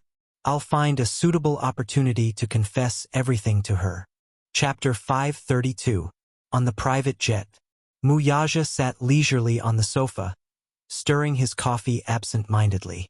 His eyes were gloomy and deep. Yun Tianyu's arrogant words still rang in his ears. For the past 2 days, he had indeed ordered people to investigate who Leji Holdings' senior board members were. Never would he have thought that the chairman of Leji Holdings a year ago was actually Yun Tianyu. A year ago? How old was he? 6 years old? A 6-year-old kid sitting on the board of directors? Who would believe that? It was no wonder. Even Leji Holdings' senior management had not seen this mysterious chairman before. If anyone were to find out that the chairman was actually a 7-year-old kid, no one would be able to accept it. What was the relationship between Yun Tianyu and Hurricane Group? He found out that the chairman was inextricably linked to the Hurricane Group. Could it be that Yun Tianyu had a close relationship with the Hurricane Group? He had threatened him to get rid of the women around him. Yun Tianyu had specifically emphasized Mu Wanru. Could it be that he had already found out about Mu Wanru's background? Mu Yaja slowly put down his coffee cup with a frown. He had indeed found out about Mu Wanru's identity long ago. 15 years ago, when Mu Shang brought Mu Wanru back to the Mu family, he did not suspect her identity because of the token she had given him. Because he was obsessed with Mu Qingcheng, he poured all his love and longing for her to Mu Wanru. Grandpa Mu's love for her aroused Mu Lianqing's suspicions, and he proposed to do a paternity test for Mu Wanru. Mu Shang also seriously scrutinized Mu Wanru's facial features. Indeed, there was a huge difference between her and Mu Qingcheng. There was no trace of Mu Qingcheng in her eyes. He was also a little apprehensive about whether she was Mu Qingcheng's real daughter. However, when the paternity test results were released, everyone was convinced that the possibility of her being the daughter of Mu Wanru's parents was higher. However, as Mu Wanru became an adult, even Grandpa Mu had many doubts about her identity. She didn't look like her at all. Regardless of appearance or temperament, they were completely different. Mu Shang was also suspicious of her. Although her appearance was beautiful and delicate, she didn't look like that woman's at all, which aroused his suspicion. Hence, Grandpa Mu secretly ordered someone to take her hair for a DNA test. In the end, there was still no problem. Mu Yaja was suspicious and secretly investigated, only to find out that Mu Wanru had secretly bribed the people in the genetics department in the hospital to change the DNA test results. Because of this, the old man was convinced. However, the real DNA report had been secretly destroyed by Mu Wanru. Mu Yaja was suspicious. Since she was not the real Mu Qingcheng's daughter, then what was the matter with the DNA report from 15 years ago? Could it be that someone had secretly snuck in? He followed these clues and investigated further. Soon, he found out the identity of Mu Wanru. The paternity report from 15 years ago was also secretly tampered with. It was just that no one knew who had tampered with it. Mu Wanru's identity was fake, but the evidence was conclusive. However, Mu Yaja did not make it public immediately. At that time, he did not care whether his fiancée was real or fake. Chapter 533. As the rightful future head of the Mu family, his marriage had always been decided by the family. At that time, he could not even control his own marriage. He accepted it without resistance. Alas, when it came to Mu Wanru, he could not even lay a finger on her. Hence, on the eve of their engagement, he announced to Mu Wanru that she was infertile when he did a health checkup for her. Without a doubt, Mu Wanru was healthy and could conceive a healthy baby. However, the authoritative professor that Mu Yaja had bribed claimed that she was infertile. This news was like a bolt from the blue, and Mu Wanru was dealt a heavy blow. Her inability to conceive meant that her so-called young Madame Mu was merely a title in name to the Mu family, which valued the continuation of the family line. The Mu group had the most authoritative medical research center. Hence, even though Mu Wanru was unwilling to accept the truth of her infertility, she did not doubt it. Mu Wanru was heartbroken when she learned that she was infertile, but she could only accept the reality helplessly. Mu Shang, on the other hand, felt that it was a pity. Hence, the surrogacy contract was formed. However, it was also because of this that he accidentally found out that Yun Shishir was Mu Qingcheng's biological child. Fate had played a huge joke on him. Yun Shishir woke up early in the morning. Yun Yeqing had sent Yun Tianyu to kindergarten. Before he left, he specially prepared breakfast for her and left a note with his neat and delicate handwriting. "Mommy, Yu is going to school. I wish you all the best for today's opening ceremony. Fighting." Yun Shishir was surprised. This little guy's handwriting was really beautiful. Hence, she ate happily with Yu's breakfast. When she was ready to leave the house, she saw a long Bentley and a Mercedes-Benz parked at the entrance. A few men in black suits stood respectfully at the entrance. When they saw her, their gazes fell on her with a swoosh. Yun Shishir was so taken aback that she took a step back. She was quite taken aback by the grandeur of the event. "You guys are? Miss Yun, we are under President Mu's orders to escort you to the film studio for the opening ceremony." "Chairman Mu?" Yun Shishir was stunned for a moment before she reacted. "Mu Yaja? Why did he make such a big scene?" Yun Shishir suddenly recalled Qin Zhou's complaint to him that day. Mu Yaja had given Lin Fengtian an ultimatum. She was not allowed to have intimate physical contact with any male actors. Not to mention kissing, even holding hands would require a substitute. Lin Fengtian was so angry that he almost had a stroke. At first, she thought it was a joke. However, when she saw this scene, she suddenly realized that Mu Yaja was serious. This man was so *************. Such a perverted possessiveness. He had already flown directly to London, England, but he still sent a group of bodyguards and the film crew to monitor her? If Lin Fengtian knew about this, he would probably vomit blood from anger. The man in the suit did not say much. He opened the car door and gestured for her to get in. Yun Shishir laughed dryly. You don't have to make such a big scene, right? I can go by myself. Miss Yun, this is Chairman Mu's order. Please don't make things difficult for us. The man in the suit said in a low voice, but his tone was firm. Yun Shishir walked over with an unnatural expression and got into the car. Chapter 534. Today was the opening ceremony of The Green Apple. The venue was Guochang Film and Television Base, and all the staff of the production team were waiting there early in the morning. The opening ceremony was very grand, and there were many superstars gathered. The huge production team, from editing, makeup, lighting, art, and directing team, was one of the best in the country. The cast was also very luxurious. Apart from Gu Xingze, Yan Bingqing, Yang Mi, Li Zhouxian, and Song Tianyang, even the few supporting actors who did not have many scenes were all C-listers in the industry. It was obvious that the main cast was very star-studded. In comparison, Yun Shishir, a newcomer who had just signed with Huanyu, was able to join such a production team, which made many people envious. In order to make it in time for the opening ceremony, Gu Xingze flew back from Paris overnight. When his nanny van slowly drove into the film studio, the reporters, who had been waiting for a long time, immediately swarmed forward and surrounded the car. At the same time, many Seising fans who had been hiding in the parking lot all night also came out. They chased after the nanny van all the way and shouted their support lines like crazy. Xingze, Xingze, I'm Wang Xingyao. Xingze, Xingze, love you, ah, Xingze. So handsome, sob, sob, sob. I finally see Xingze in person. Cries, ear-piercing screams, and excited support. The sudden situation at the scene caught everyone off guard. The spotlights were flashing non-stop. The chaotic scene was very upsetting. Dozens of microphones were stretched high in front of the van door, and the crowd was crowded. Everyone wanted to interview the superstar first before the opening ceremony. Gu Xingze's words were enough to make the headlines in the entertainment industry. The media reporters sharpened their heads and blocked the entrance of the van. They were secretly competing with each other, pushing and shoving. Unlike Gu Xingze, when the nanny van of another supporting role in the production team stopped at the parking lot, no reporters came forward to block the door. Her cold and cheerless appearance was worlds apart from Gu Xingze's situation. Other stars lacked exposure, so they did not hesitate to hype themselves up to get exposure. However, Gu Xingze did not lack exposure at all. Wherever he went, in the car, Gu Xingze was wearing sunglasses and a mask.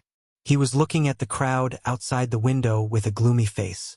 He was sitting motionlessly in the car, listening to the demo album with headphones in his ears. The assistant beside him was so anxious that he was sweating profusely. He quickly contacted the security personnel of the film crew. Yes, the parking lot is here. It's all paparazzi. Did you clear the area or not? The interviews will be held after the opening ceremony. Xingze won't be accepting any interviews now. Yes, quickly come and maintain order. After hanging up the phone, everyone in the car quietly waited for rescue. The driver looked at the bustling scene outside the window and couldn't help but sigh. These paparazzi are really going all out just to get a headline. Today is the opening ceremony of The Green Apple. These paparazzi booked the entire hotel 2 days ago so that they could interview Xingze first, the assistant said helplessly. Didn't the production team arrange an interview for Xingze? Chapter 535. The assistant sneered and explained. The interview script was prepared by the production team in advance. The reporters can't ask whatever they want. Soon, the security guards of the production team rushed over and began to clear the scene. These media reporters were unwilling to give up. After a few words, they got entangled with the security guards. Accompanied by the occasional shouting and shoving, the crowd pushed and shoved. A few obsessive fans blended into the crowd and clung to the car door crazily. banging on the car window excitedly. Screams rose and fell. Xingzi! Ah, Xingzi! Xingzi! I love you! I love you! You'll always be my Prince Charming. Hubby! Hubby! A few obsessive fans finally saw their idol's face up close.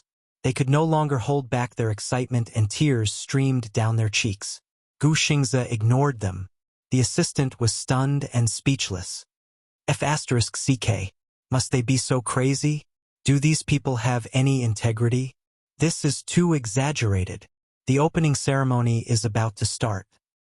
What's wrong with the production team? Why is the security so bad? They can't even clear the scene. What should we do? Someone complained. I guess the production team didn't expect Xingzi's popularity to be so terrifying. Yun Shishir sat in the car. As soon as the car drove into the parking lot, she could hear the ear-piercing noise of the crowd through the car window. She looked out of the car window in surprise, only to see a nanny van surrounded by a crazy crowd.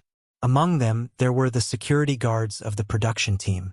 Many media reporters carried their cameras and held recording pens. They blocked the front of the car and refused to budge. There were also many fanatical fans banging on the windows and doors as if they wanted to shatter the car window.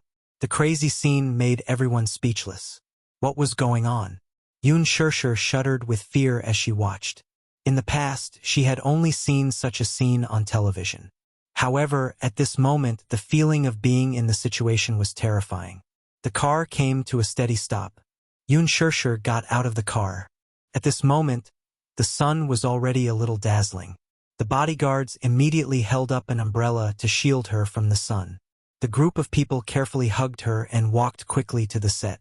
Not far away, a sharp-eyed media reporter saw her and exclaimed, "Eh? Isn't that Yun Shishir? Oh my God! Is that Yun Shishir?" Everyone was extremely surprised and followed his line of sight. Yun Shishir had just gotten out of a Mercedes-Benz minivan, and a group of bodyguards in black surrounded her in the center of the crowd. There were more than 10 bodyguards in front and behind her, and the extravagance was frightening. All the reporters present were familiar with the name Yun Shishir. At Huanyu's cocktail party, Yun Shishir was dressed to the nines as Gu Xingzi's female companion. She shocked the world and stole the limelight from many A-list female stars. Behind the scenes, many people were secretly speculating about the identity of this Yun Shishir. For a newcomer who had yet to debut to be able to attend Huanyu's annual cocktail party, and as the Heavenly King's female companion at that, it was truly enviable. After the reception, he successfully signed a contract with Huanyu's headquarters and officially debuted. As soon as she debuted, she was handpicked by Lin Fengtian to be the female lead in his new movie, becoming the new generation of Lady Phoenix. However, what made people speechless was that the manager she signed with was actually Qin Zhou, the person who made Gu Xingzi a superstar. Could it be that she had some shocking background? She could actually make 2 A-list actresses, Yang Mi and Yan Bingqing, to be her foil? Chapter 536. Hence, a group of reporters scrambled to get close to Yun Shishir. When Yun Shishir saw the reporters carrying big and small bags and cameras rushing toward her like a wave, her expression changed and she instinctively took a step back. Immediately, a bodyguard stood in front of her and blocked the reporters for her. The bodyguards sent by Mu Yaja were all top experts. They were well-trained and did not care about the paparazzi at all. The bodyguards stood there with cold expressions. They were tall and strong, and their aura was shocking. Just their aura alone was enough to suppress the reporters. When the reporters saw this, they could not help but feel a little guilty and stopped in their tracks. Eh? What's going on? Why are the paparazzi running away? In the car, Gu Xingzi's assistant noticed that the reporters were suddenly rushing in one direction. Puzzled, he followed the direction they were heading and saw a group of reporters chasing after an elegant-looking woman with their cameras raised. The bodyguards kept chasing them away. The paparazzi did not dare to go too far and could only follow behind unwillingly. The bodyguards protected Yun Shishir and left quickly. The scene was orderly. Yun Shishir? The female lead of this movie. She's here too. But what a grand display. The assistant was dumbfounded. Gu Xingzi turned around and looked through the car window at Yun Shishir, who was in the middle of the crowd. His gaze deepened. The assistant patted him on the shoulder. "Get out of the car now, Xingzi." Thanks to Yun Shirshir, the paparazzi were chasing after her. The assistant got out of the car. Coincidentally, a few bodyguards from the production team rushed over and chased the sightseeing fans out. The bodyguards protected Gu Xingzi and rushed to the venue. "Sister Bingqing, is that girl the Yun Shirshir you were talking about? The newbie who talked back to you last time?" After Yan Bingqing got out of the car, the assistant beside her pointed at Yun Shirshir's back and asked with a displeased expression. The latter snorted coldly as a look of contempt appeared on her face. "It's this B***TCH. She actually dared to embarrass me during the trial shoot. She even dared to talk back to me. She doesn't know her place. I heard that she landed on the set out of nowhere. Could it be that she was taken advantage of?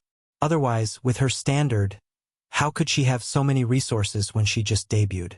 One look and I can tell that she has a shady background," Yan Bingqing said viciously. "If it weren't for her, the female lead would have been me." The assistant quickly agreed. "That's right, Sister Bingqing. When the time comes to join the crew, show her who's boss. Don't think that you can steal the limelight just because you're the female lead. Humph, there's no need to rush." Yan Bingqing was still rational and waved her hand. "Let's talk about this later and see how she performs. If she doesn't know her place and wants to fight with me, I don't mind teaching her a lesson." Sister Bingqing, you're an A-lister. She's not even an A-lister. Who knows if this movie will become famous after spending so many resources on her? Who knows, she might become the poison of the box office in the end. That would be interesting. Alright, the opening ceremony is about to start. The media is already here. Let's hurry over. Yan Bingqing instructed and the assistant immediately followed behind. At the venue of the opening ceremony, the entire crew of more than 100 people had been waiting for a long time. Chapter 537. The main cast and crew were all present. Yun Shirshir was surprised to find that Jun Mo was also present. She immediately walked over and greeted her with a smile. "Jun Mo, you're here too." Jun Mo smiled at her. "Yes, Qin Zhou rushed me over to play a cameo role." "What role?" "The name in the drama is Su Qi." Junmo thought for a moment and said, "I worked overnight on the script, so I'm not very familiar with the character. I think I have a scene with your character." Su Qi is Yin Xiaochuan's first love in the drama. However, it's a male character. Yun Shirshir suddenly broke out in cold sweat. She sized Jun Mo up. Indeed, in terms of appearance, Jun Mo was very tall and slender. She had neat short hair and a handsome face. She was well-dressed and was very suitable for the role of a beautiful young man. However, it was rare for a woman to dress up as a man. Jun Mo's expression did not change. "I landed in the production team out of nowhere. Originally, this role had already been decided, but Qin Zhou snatched it from me in order to open up a career for me." At this point, Jun Mo could not help but feel a little guilty. This role was originally set for a new generation of young hunks, but she had snatched it out of nowhere. Moreover, she had even played a role. It was probably infuriating. Yun Shirshir understood what she meant. Qin Zhou was hoping that she would develop into an actress. The Green Apple was a very good resource. Many new generation actors were racking their brains to get involved, even if it was just a supporting role with few scenes. Jun Mo might be able to attract countless fans with this role. Lin Fengtian's movie focused on youth and was very popular among young people. Young people were the largest consumer group in the movie market. Moreover, the character of Su Qi was very popular. It was no wonder that so many young hunks were lining up to get this role. In the original novel, this character's popularity was second only to Yin Dongyu's. Even Li Jiuxian did not manage to get this role because his facial features did not match the image in Lin Fengtian's mind. Handsome, gentle, devoted, and sunny, he fit the image of a Prince Charming in the hearts of many girls. In the script, he had many touching scenes with Yin Xiaochuan. Regardless of gender, Jun Mo was very suitable for this role. Jun Mo smiled and said, "I heard that there's a kissing scene between Yin Xiaochuan and Su Qi in the script." Shirshir, You don't mind giving me your first screen kiss, do you? Yoon Shursher's face immediately turned red. She pursed her lips and smiled shyly. Jun Mo was touched by her pure smile and couldn't help but reach out to stroke her head. Alright, I was just teasing you. Don't take it seriously. Jun Mo, I realized that you're quite a boyfriend. Jun Mo was taken aback. Then, she smiled and said, how about I be your boyfriend? She leaned over and inched closer to her. Her expression was so gentle that one couldn't help but sink into it. Yoon Shursher was in a daze as she stared at the woman's approaching face. Her heart started to beat wildly. Jun Mo looked at her reddening face with interest and couldn't help but chuckle. Shursher, you're so cute. Don't tease me. Behind them, Qin Zhou walked over and glared at the two of them. The opening ceremony is about to begin.